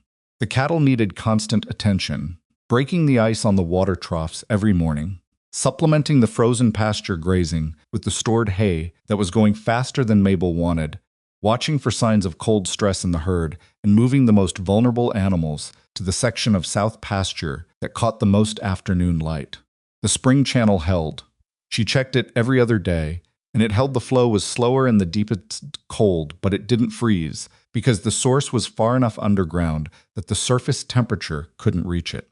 She'd built a simple wooden cover over the spring head to buffer the wind, and she'd insulated the channel with packed snow, in the way her father had shown her with his sheep water source in the worst Ohio winters, and it wasn't elegant, but it worked. The barn she couldn't fix. Not in this cold, not with 2 people. What she did was clear the front section of debris and shore up the 2 walls that were still standing enough to create a partial shelter. It wasn't a barn. It was a windbreak with a partial roof, but it was better than open pasture for the horses and the weaker cattle. And she and Colton worked at it for 3 days, until it was as functional as she could make it, with the materials and the conditions they had. Colton's knee had improved enough by the 4th day that he stopped letting her know it was still hurting, which was his version of admitting it was better. He moved differently than he had when she'd arrived, like a man managing his territory alone, and more like a man working alongside someone, adjusting his pace to account for another person's presence without seeming to think about it consciously. She noticed small things. He started making the coffee before she had to, though it remained bad. He started closing the east bedroom door at night to keep the heat in the main rooms, which was something she'd mentioned once in passing.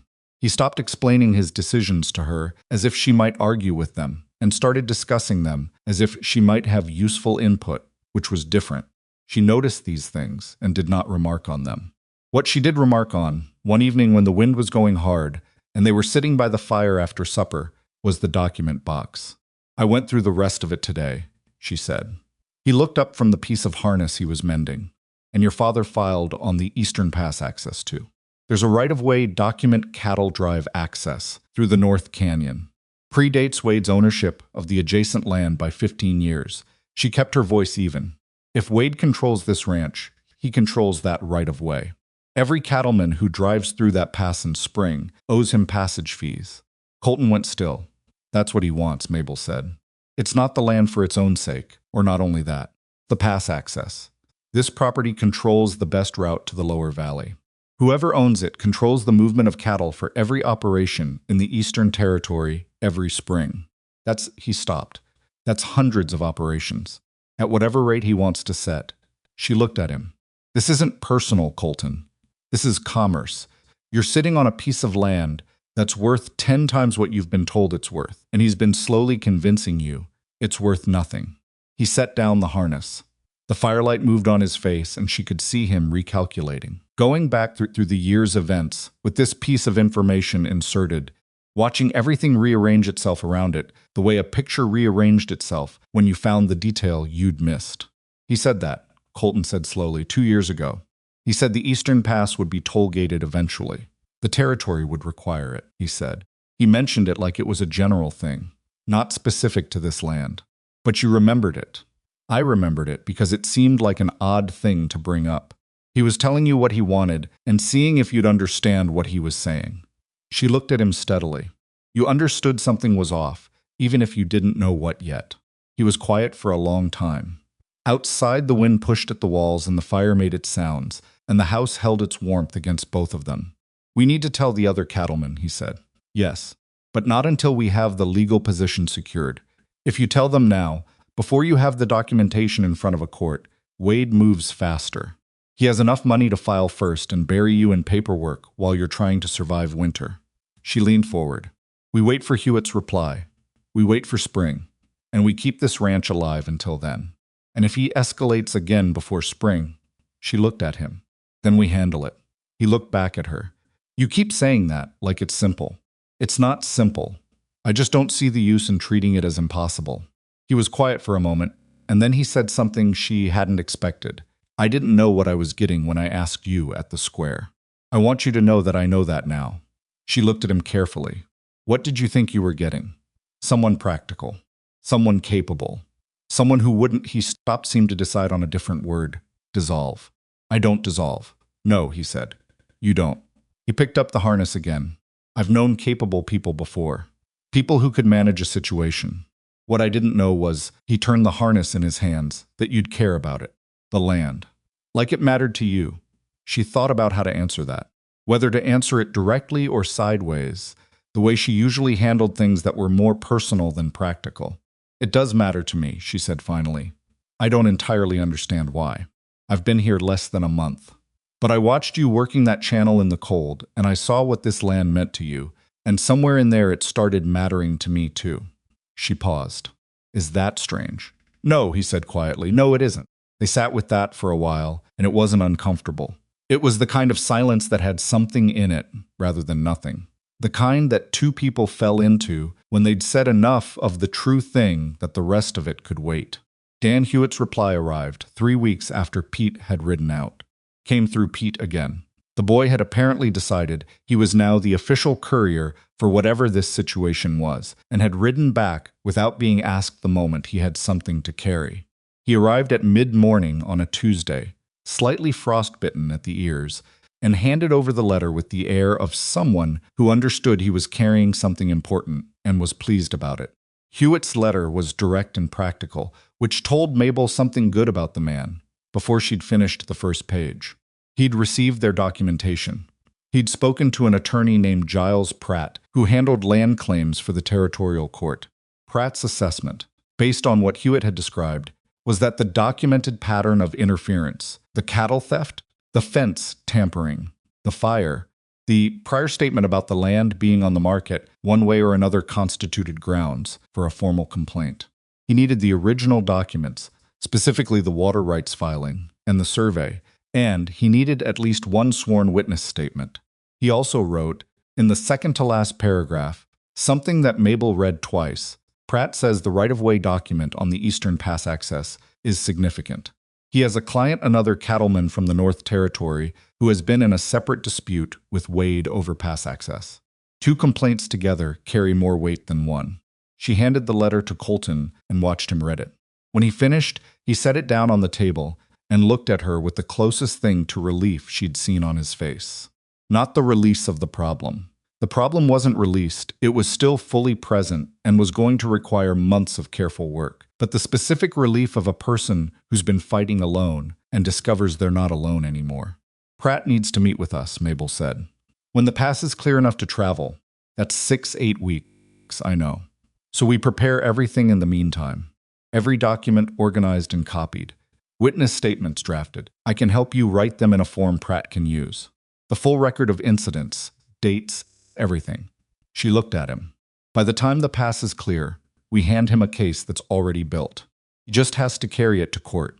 And Wade doesn't know what's coming. He thinks he's still winning. She paused. Let him think that for 6 more weeks. Colton looked at the letter again.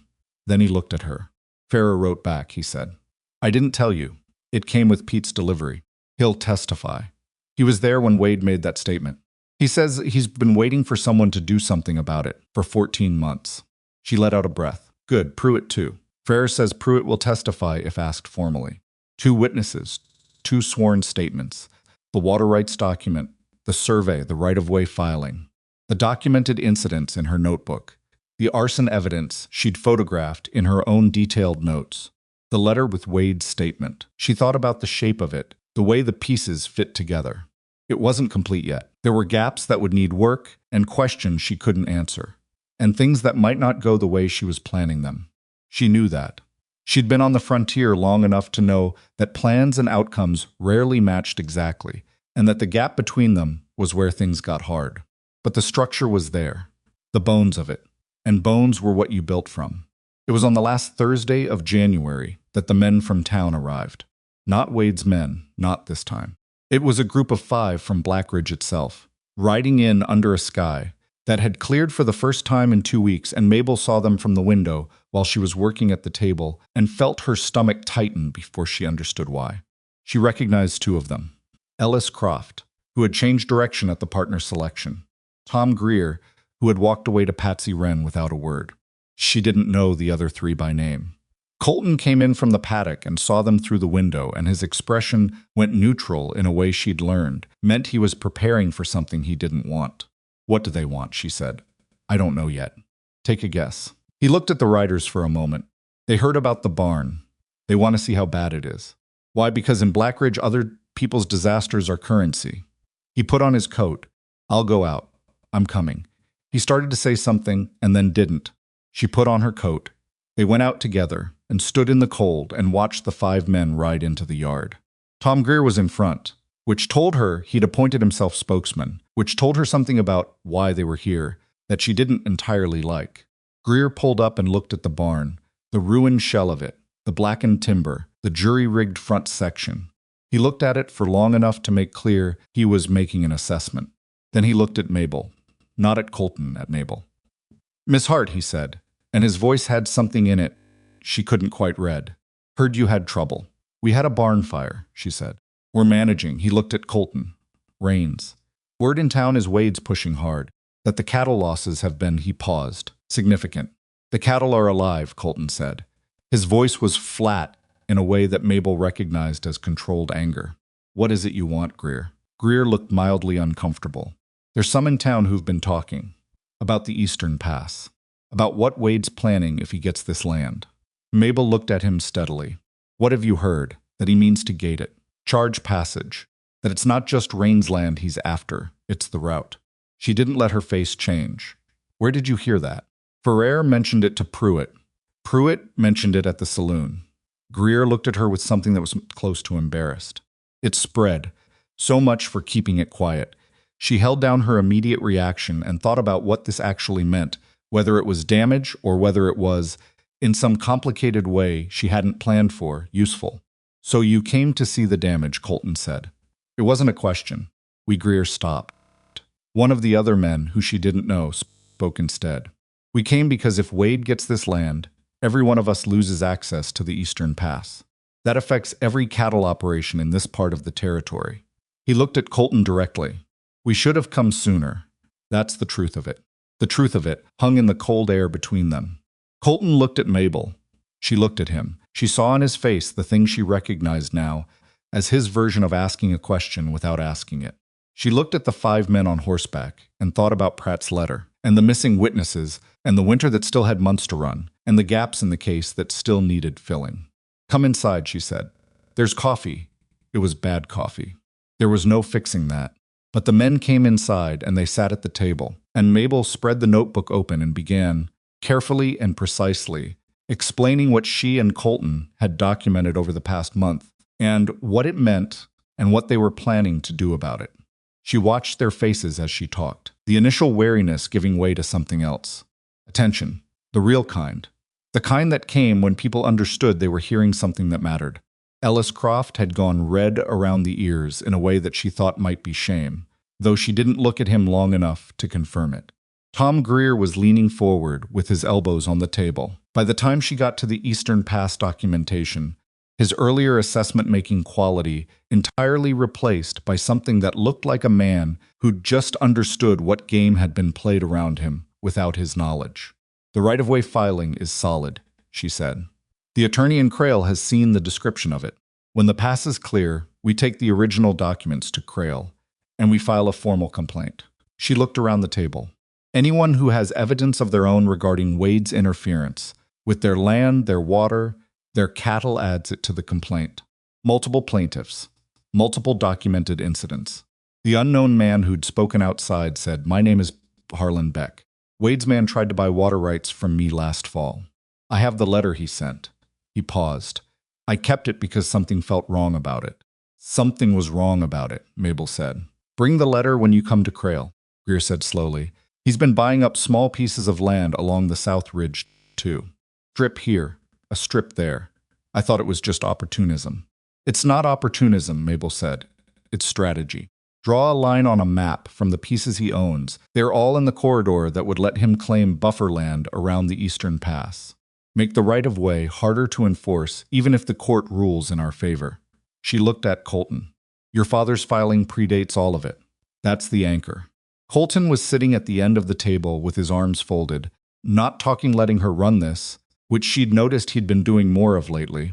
Not because he'd abdicated anything, but because he'd decided she was better at this particular kind of conversation than he was, and he was practical enough to act on that understanding. She found in this moment that she was grateful for his particular kind of practicality more than she could easily say. The meeting lasted 2 hours. When the men left, they left with a list of dates and a shared understanding of what was being built toward spring. Harlan Beck shook Colton's hand and then, with the slightly stiff manner of a man, overcoming something that was costing him something, shook Mabel's too. Greer was the last one out. He stopped at the door and looked at Mabel, and what was on his face now was not the assessment look and not the embarrassed look, but something simpler and harder, the look of a man who had made a wrong calculation and knew it. "Miss Hart," he said. "Mr. Greer." He seemed to want to say something further, and then seemed to decide it wasn't adequate to the situation, and simply nodded and went out. She closed the door behind him and stood for a moment in the warmth of the house. Colton was still at the table. He was looking at the notebook, at the pages that were now thick with documentation, the evidence of a month's careful work. 4 weeks ago, he said, I had a barn, no documentation, no allies, and a water supply going dry. Turned from the door. Now you have no barn and better everything else. He looked at her. That's one way to put it. It's the accurate way. She went to the table and picked up the notebook. The barn can be rebuilt. Yes, he said. And then, with the particular tone of a man saying something he'd decide to say and wasn't going to unsay, I'm glad I asked you. At the square. She held the notebook and looked at him, and thought about everything that had happened since that morning. The water trough, the wagon ride, Cold House and the fire that needed building, and the ridge and the channel, and the burn, and the canyon in the dark, and the nights at this table with the lamp going low, and she thought about what it meant to be asked when you'd stopped expecting to be asked, and what it meant to find that the thing you'd been asked to do turned out to be more than either of you had understood when the asking happened. "I'm glad too," she said. She meant it without qualification, which was not a feeling she gave easily or often. And she thought that he understood that because he was a man who understood the weight of an unqualified thing. She put the notebook on the shelf where she kept it now, not in her bag anymore, but on the shelf next to his coffee things, in the space that had become, over the course of a hard month, something that was genuinely shared, and she started thinking about what needed doing tomorrow. There was always something that needed doing tomorrow. On this ranch, at this point in this fight, that was not a problem. It was the only kind of evidence that mattered, that there was a tomorrow to plan for, and they were the ones doing the planning.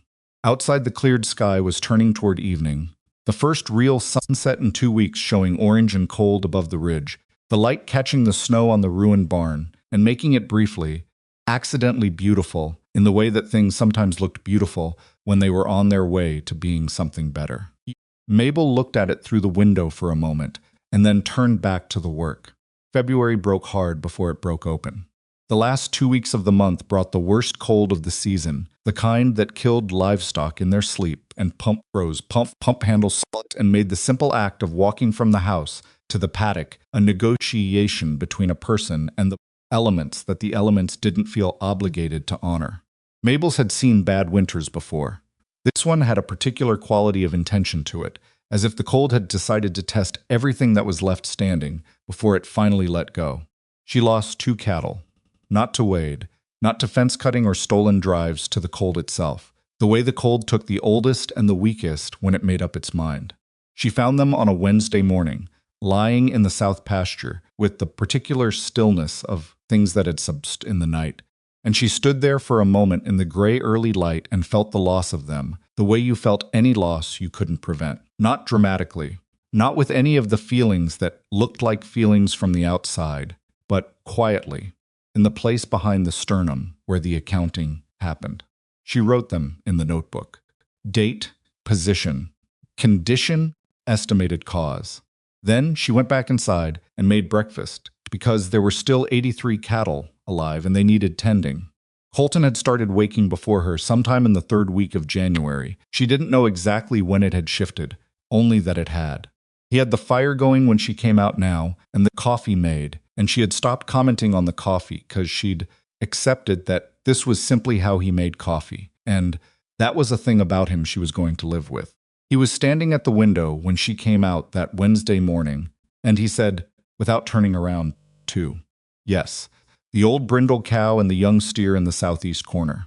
Yes, she went to the fire. You checked already. Couldn't sleep." He turned from the window. His face was the managed flat expression, but she could see what was underneath it now, with more clarity than she'd had a month ago. She'd learned to read him the way she'd learned to read the land, by paying attention to the things that were almost invisible rather than the things that were obvious. What was underneath the flatness this morning was the particular tiredness of a man who'd been holding something together, through sheer will for longer than will was designed to sustain. "We're still above what the valley average will be this winter," she said. "The Greer operation lost 6 last week. That doesn't make it better." "No," she said. "It doesn't. I'm just telling you where we stand." He came to the table and sat down, and she poured the bad coffee into his cup and her own, and they sat with the morning for a moment, without talking, which was something they'd gotten comfortable with in a way that had happened gradually, and without discussion, the way most things between them happened. She thought about what her father had said near the end, when he was too sick to work, but not too sick to talk. He'd said that the measure of a piece of land wasn't what it looked like in the good years, but what it gave you in the bad ones. A piece of land that came through a hard winter with most of its cattle, and a functional water source and fences still standing. That was a piece of land telling you something about itself. That was a piece of land worth fighting for. She didn't say this out loud, but she thought it, sitting at the table with the bad coffee and the February cold pressing at the walls, and it settled in her chest as something true. The passes opened in the 2nd week of March. Not all the way. They were passable, which was different from open, and the difference was the difference between possible and comfortable. Mabel had been watching the sky and the snow line on the ridge for 2 weeks before she said to Colton, on a Monday morning, "We can get through to Crail by Thursday if we start preparing tomorrow." He looked at the ridge. "You're sure?" "I'm sure enough." She looked at him. "Are the documents ready?" "In the box. Everything in order. Harlan Beck will meet us there. He wrote last week he has the letter from Wade's man and 2 other neighbors who want to add their names to the complaint." Colton nodded slowly. "And Ferrer will be in Crail." He confirmed it. She paused. "Pratt will have everything he needs." Colton was quiet for a moment. She knew this particular quiet. It was the one where he was running through the variables, the ways it could go wrong, the things that were still uncertain. She'd learned not to rush him through it. He wasn't catastrophizing. He was being careful, which was different, and she respected it, even when her own instinct was to move faster. "There's one thing," he said. She waited. "If this goes to a formal hearing, Wade will know. He'll have time to respond, to prepare. Pratt knows that." He said the first complaint is filed without prior notification to the opposing party. Wade finds out when the court serves him, not before. She met his eyes. By the time he knows what's coming, it's already in motion. He looked at her for a long moment. Then he said, "You've thought about all of this. I've thought about most of it. There are things I haven't anticipated." She was honest about that, because she'd learned that pretending to more certainty than she had was a way of building on bad ground. "But we have a solid case. We have witnesses. We have documentation that predates his involvement in this territory by decades." Pratt said those things together are rare. Most land complaints come in with 1 or 2 of those pieces. We have all of them. Colton picked up his coffee. "My father built this carefully," he said. "He just didn't know what he was building it against." "He built it to last," Mabel said. "That's what matters." They left on Wednesday. Pete Greer came again. The boy had a talent for appearing exactly when he was needed, which Mabel had decided was a quality worth encouraging, and agreed to stay at the ranch and check the cattle and the spring channel while they were gone. She spent an hour going over everything with him, in detail, and he listened with the serious attention of someone who understood that the details were not optional. The ride to Crail took most of 2 days. The passes were rough. There were sections where they had to dismount and lead the horses. The snow still thick enough on the trail that riding was more trouble than it was worth, and by the first evening they'd made camp in a hollow below the ridgeline, and Mabel was tired in a way that went bone deep, the kind of tired that a fire and a reasonable amount of sleep could mostly address. They sat at the fire and Colton said, after a long silence, "What happens after?" She looked at him across the fire.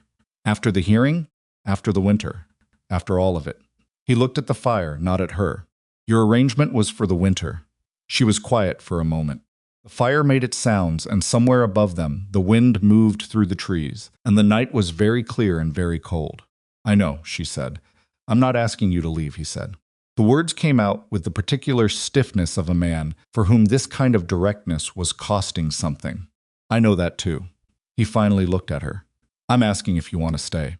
She thought about the house and the ridge and the spring channel and the notebook on the shelf, and the way she'd started thinking of the North Pasture as the North Pasture rather than his North Pasture.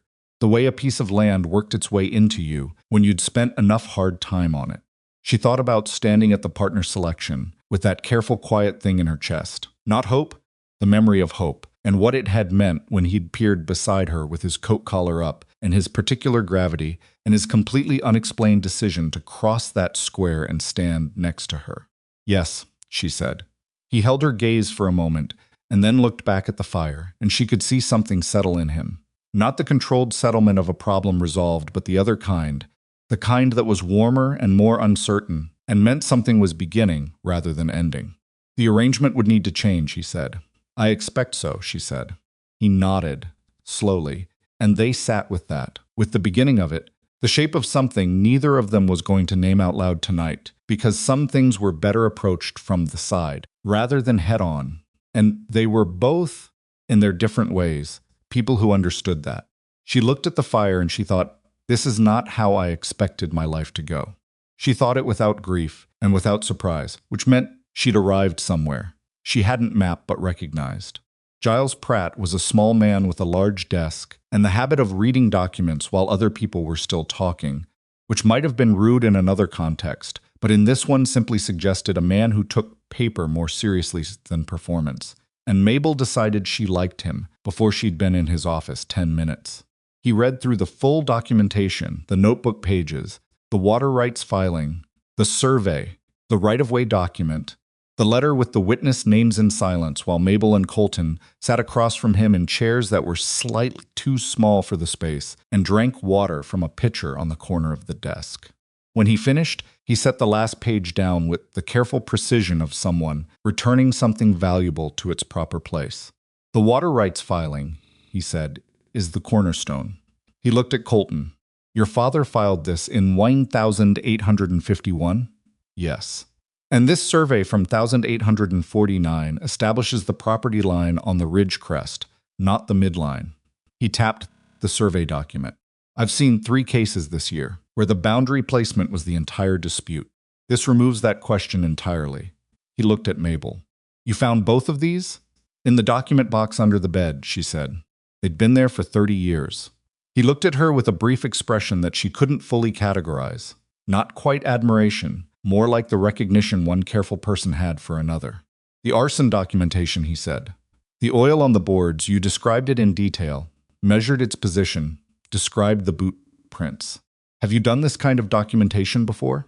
My father was particular about records, she said. I learned from him. Whatever he taught you, Pratt said, it produced more useful evidence than most sheriffs I've worked with. He turned to a fresh page in his own notes. Now the statement that Wade made in the saloon one way or another. 2 witnesses, Ferrer and Pruitt, Colton said. Ferrer is outside. Pruitt sent a signed written statement. Ferrer brought it. Pratt nodded. He wrote for a moment and then looked up. I want to be straightforward with you. This is a strong complaint. The combination of prior documentation, the pattern of interference, the witness statement, and the arson evidence gives us an unusual degree of substance. But Wade will respond, and he will respond with resources. He looked at both of them.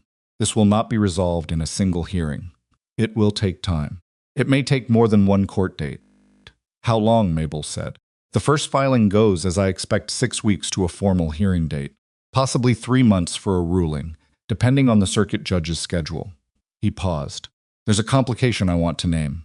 Wade may seek to discredit the documentation by questioning its chain of custody. He'll try to argue that the records were assembled specifically to damage him, not as contemporaneous evidence. Mabel reached into her coat and produced the folded sheet of paper she'd been carrying since December. The copy she'd made of the Spring Channel documentation, the one she'd put in her inside pocket the day after she'd found it. She put it on his desk. That's a copy I made the day after I documented the spring, she said. The ink is dated. The paper has been in my possession since December, and Pete Greer's mother has a note in my handwriting from January 3rd that references the spring documentation by name. She looked at Pratt. I thought someone might try to say the records were assembled after the fact. He looked at the paper. He looked at her. You anticipated this.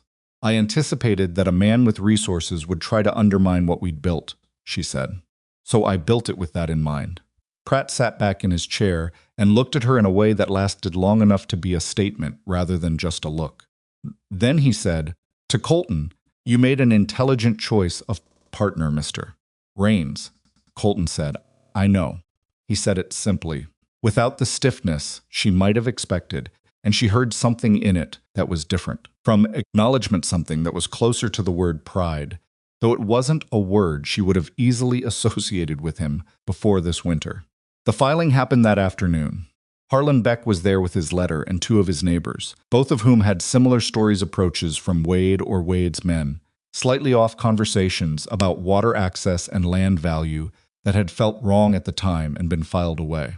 Ferrer sat in Pratt's office for an hour, giving his testimony about the saloon conversation, with a precision that Mabel found deeply satisfying, because Ferrer had a cattleman's dislike of elaboration and stuck entirely to what he'd heard and seen, which was exactly what testimony needed to be.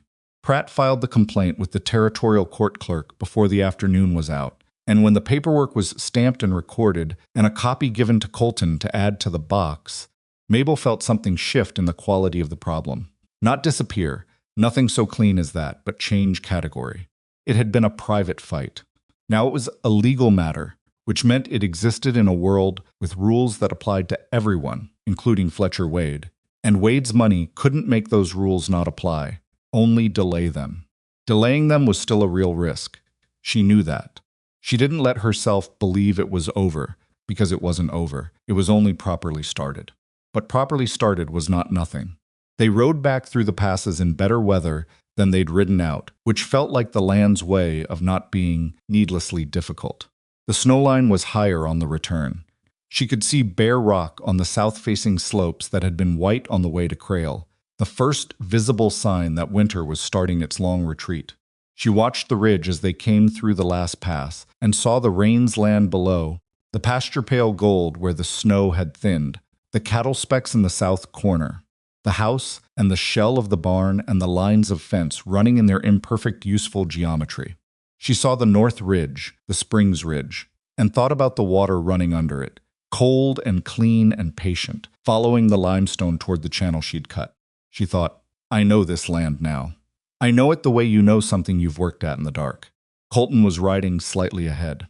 He slowed his horse as they came over the final rise and stopped, and she came up beside him and they looked at the ranch together for a moment from above, the way she'd looked at it that first morning from the wagon seat, except that it was different now in a way that had nothing to do with the barn being gone and everything to do with what the months between had meant. Still standing, he said. It's still standing, she agreed. He looked at her. The light was the particular thin, clear light of early March at elevation, the kind that showed everything without flattering anything. And in it his face was tired and angular, and something else that she had a name for now, even if she wasn't ready to say it out loud regularly. I need to rebuild the barn before summer, he said. I know I'll need help. I know that too. She looked at the pasture. Beck offered. And I think if you asked Ferrer, he'd send his sons for a week. Men who've just filed a complaint together have a tendency to become cooperative in other ways. Community, he said, in the tone of a man slightly skeptical of the concept. Practical alliance, she said. Call it what makes you comfortable. He almost smiled. She'd seen it enough times now to recognize the slight shift at the corner of his mouth. That was his version of what other people did more completely. She found she'd stopped wishing he'd do it more completely. She'd started finding the almost sufficient, which was either a sign she was adjusting to him or a sign she'd given up. And she was fairly confident it was the former.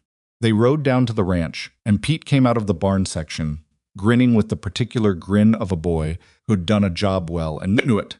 And he reported on the cattle in a thorough and organized manner that made Mabel think someone should give this boy work that matched his capacity before he found something less useful to do with it. Spring Channel was running well. She checked it before she went inside because she checked it every day and she wasn't going to stop doing that. The water came through clean and steady, catching the afternoon light for a moment before it went underground again on its way to the north pasture trough. She stood and watched it and thought about her father with the particular texture of missing someone you can still learn from, even after they're gone, carrying their knowledge forward being its own kind of continuity. She went inside and built the fire. The hearing date came in the second week of May. The circuit judge who drew the case was a man named Aldous Crane, who had, according to Dan Hewitt's letter, a reputation for two things: impatience with attorneys who over-elaborated and a deep institutional respect for documentation. Pratt had written that Crane was the best judge they could have drawn for this particular complaint. Mabel read the letter twice and kept her optimism at a working level rather than letting it run ahead of her.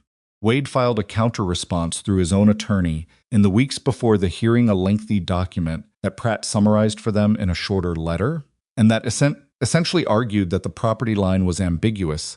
The spring was a natural formation that predated any rights filing. The cattle losses were due to predator and weather, and the fire was of undetermined origin. It was the response of a man who'd been surprised by the complaint and was now throwing weight at it and hoping some of it would stick. Mabel read the summary and thought, he didn't know about the water rights filing. He didn't know about the 1,851 document. She could see it in the shape of the response. He'd prepared for the fence evidence and the witness statement. But the prior claim document had blindsided him, and the counter-response had the quality of something assembled in a hurry by a man who'd been told there was a document he couldn't explain away. He's scared, she said. Colton read the summary across the table. He doesn't sound scared. Scared people don't sound scared. They sound aggressive. She set the letter down. He devoted half this response to questioning the chain of custody of the documentation. He wouldn't spend that much effort on it if he didn't think it was solid. They rode to Crail for the hearing, on a morning that was the kind of May morning that made Wyoming look like a papas rather than a threat warm, and clear, the grass coming back on the lower slopes, the sky the deep blue of altitude at this time of year.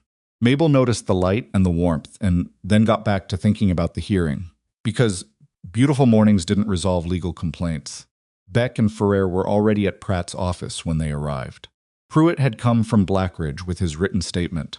There were 2 other cattlemen from the North Territory who'd been in the separate dispute with Wade over pass access big men who shook Colton's hand with the serious grip of people who understood what was at stake. The hearing was held in the Territorial Courthouse in Crail, which was a building that smelled of polish and old paper and had the quality of a place where decisions accumulated. Judge Crane was exactly as Hewitt had described, a man with no patience for performance and total attention for fact. He read the documentation himself rather than having it read to him. He asked Ferrer 2 precise questions about the saloon statement and seemed satisfied with the answers. He studied the water rights filing for several minutes without speaking. Wade was there with his attorney, a taller man than she'd imagined from the descriptions, heavier, with the quality of someone who'd been comfortable for a long time and expected that to continue. He looked at Mabel once, when she was sitting at the table beside Colton, with an assessing look that she met without changing her expression. He looked away first. His attorney argued for 2 hours. It was, she had to admit, competent argument. The chain of custody concern was raised. The ambiguity of the survey language was pressed. The undetermined origin of the fire was emphasized. It was the argument you made when you had money and resources, but not facts. And she'd seen that kind of argument before in smaller situations, and she knew how it felt from the other side of it, like being pressed against a wall by something that was large but not solid. Pratt argued for 40 minutes. He showed the 1,851 document first, the water rights filing, dated and witnessed and stamped, and then the survey, and then the copy Mabel had been carrying in her coat since December. And he explained the chain of custody in the plain factual language of a man who'd built cases on documents before and knew how the building worked. He called Ferrer for the saloon statement. He cited the documented pattern of interference, the dates, the numbers, the fence evidence, and he produced the note Mabel had sent to Pete Greer's mother in January, the one that referenced the spring documentation by name, which established that the documentation predated any complaint by months. Judge Crane asked one question during Pratt's argument. He looked at the water rights filing and said, "This was filed by Elias Raines in 1,851. Yes, Your Honor. And the current complainant is his son. Yes, the filing names the spring as a water source for livestock. It does." Crane looked at the document for another moment. Then he made a note and said, "Continue." The ruling came 3 days later in a written decision, which Pratt sent by express rider because he understood that some things shouldn't wait for ordinary mail.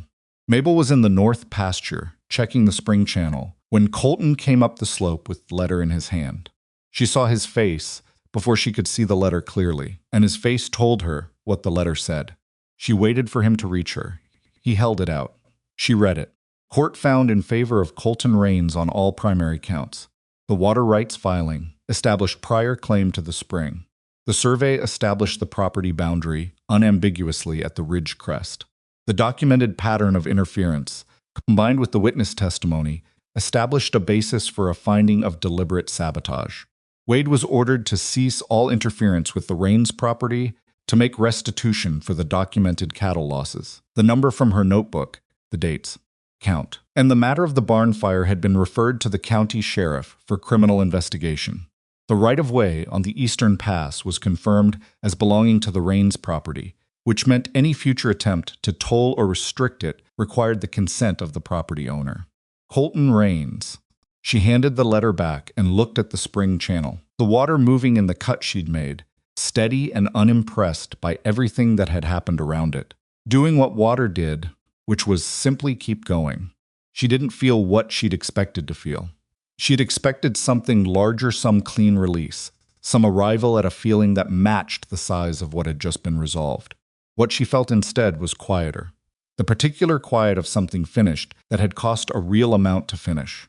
The specific weight of having gotten through something by the narrowest possible margins and knowing it. She felt her father in the way she sometimes felt him, not literally, not as anything she could explain, just as the presence of his thinking inside her own. He would have said something plain and accurate about limestone and water rights.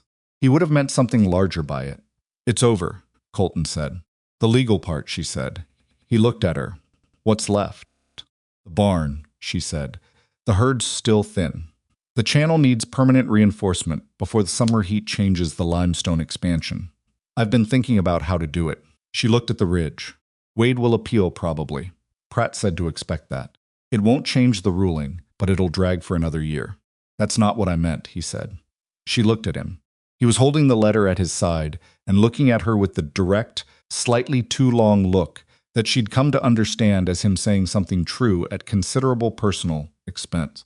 "I know what you meant," she said, and she looked at the spring, at the channel, at the land rolling down from the ridge toward the house, and the pasture and the ruined barn and the fence lines. She looked at all of it and felt it as hers in the way she'd felt it since January without saying so. Not claimed, not possessed, but known. The way you knew something you'd worked for in the dark and found to be real. "I'm not going anywhere," she said.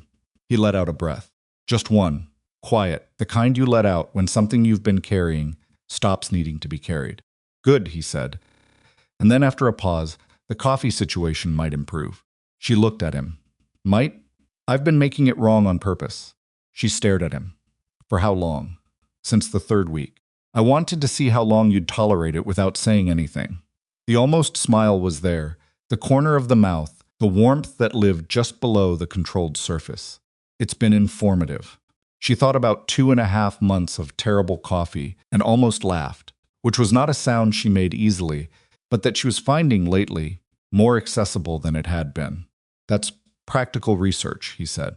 "It's obnoxious is what it is," she said. And the laugh came out after all, brief and real, the kind that surprised her a little on its way out. He looked at her with that look, the warm one, the one she'd been careful not to name too early, and said nothing, which was better than anything he could have said. The barn went up in June. Beck and Ferrer's sons came as she'd predicted, and Pruitt and 2 men, and Pete Greer materialized again with his particular talent for being exactly where he was needed.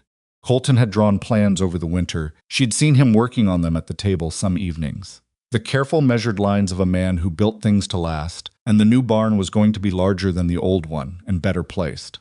Turned slightly to put the main doors away from the northwest wind direction.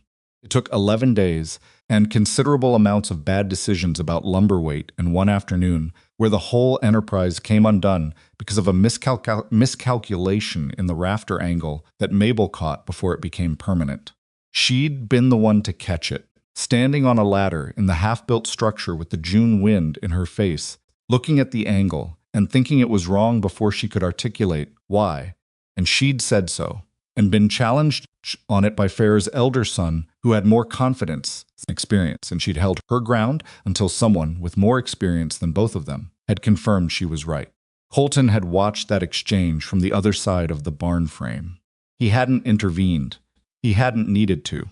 After the elder son acknowledged the correction and adjusted the rafter, Colton had gone back to what he was doing without making anything of it, which was exactly right. Making something of it would have made it about her rather than about the barn. And the barn was what mattered.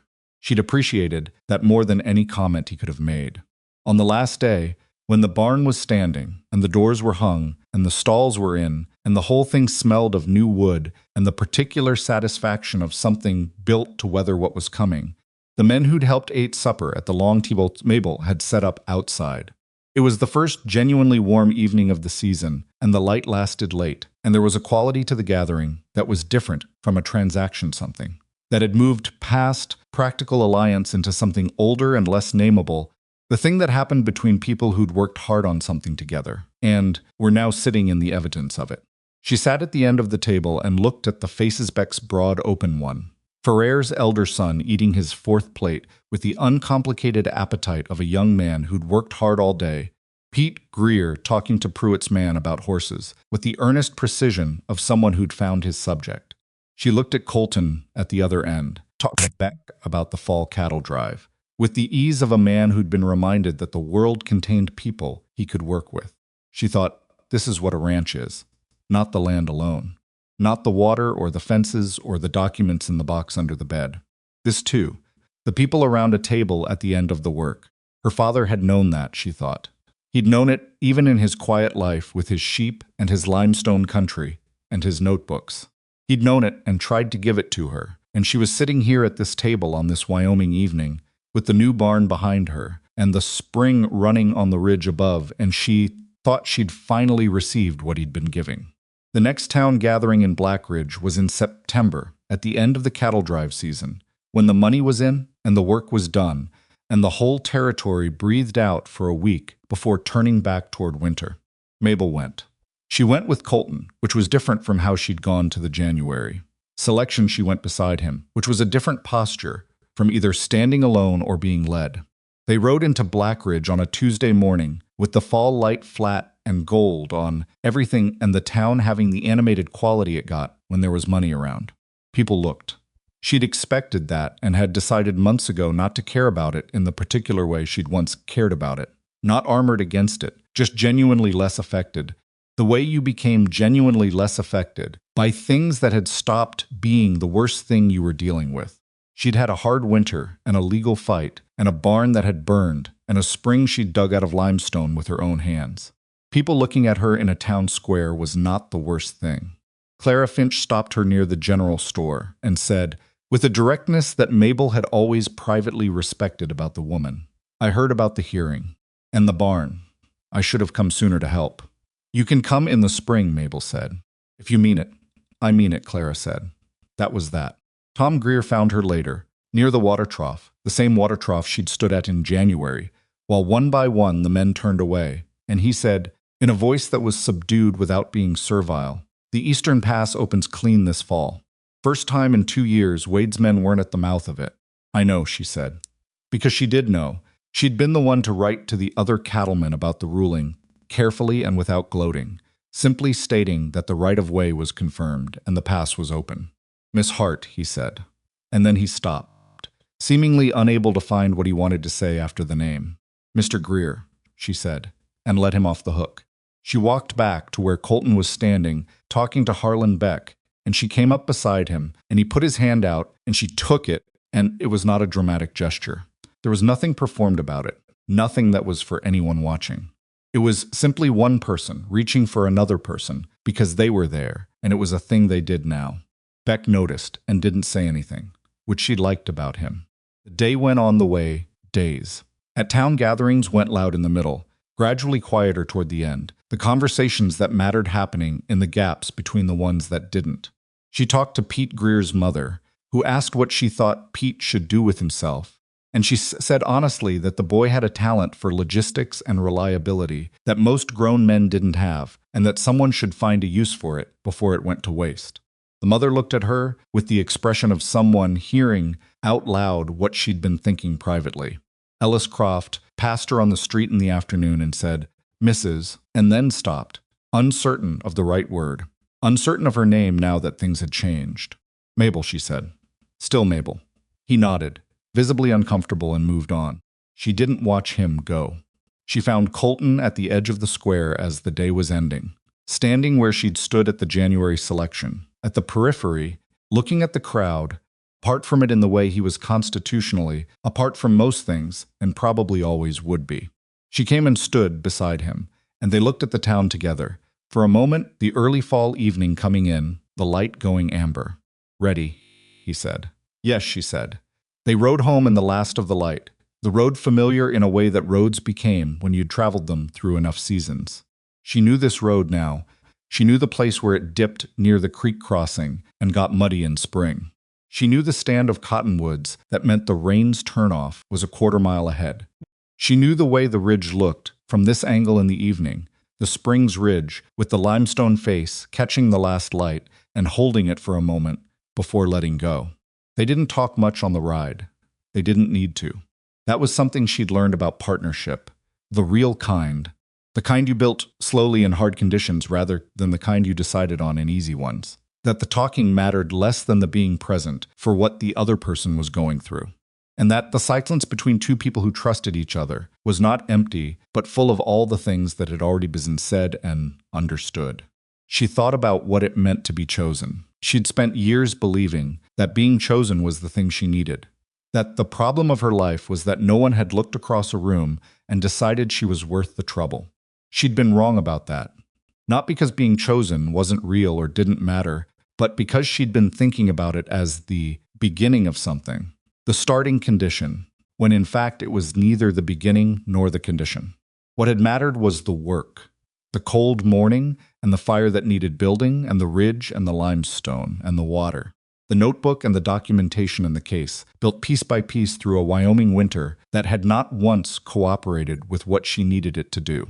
What had mattered was showing up, not at the square in January, but every morning after it, when showing up meant something harder and more specific than standing next to a water trough, hoping someone would cross the distance.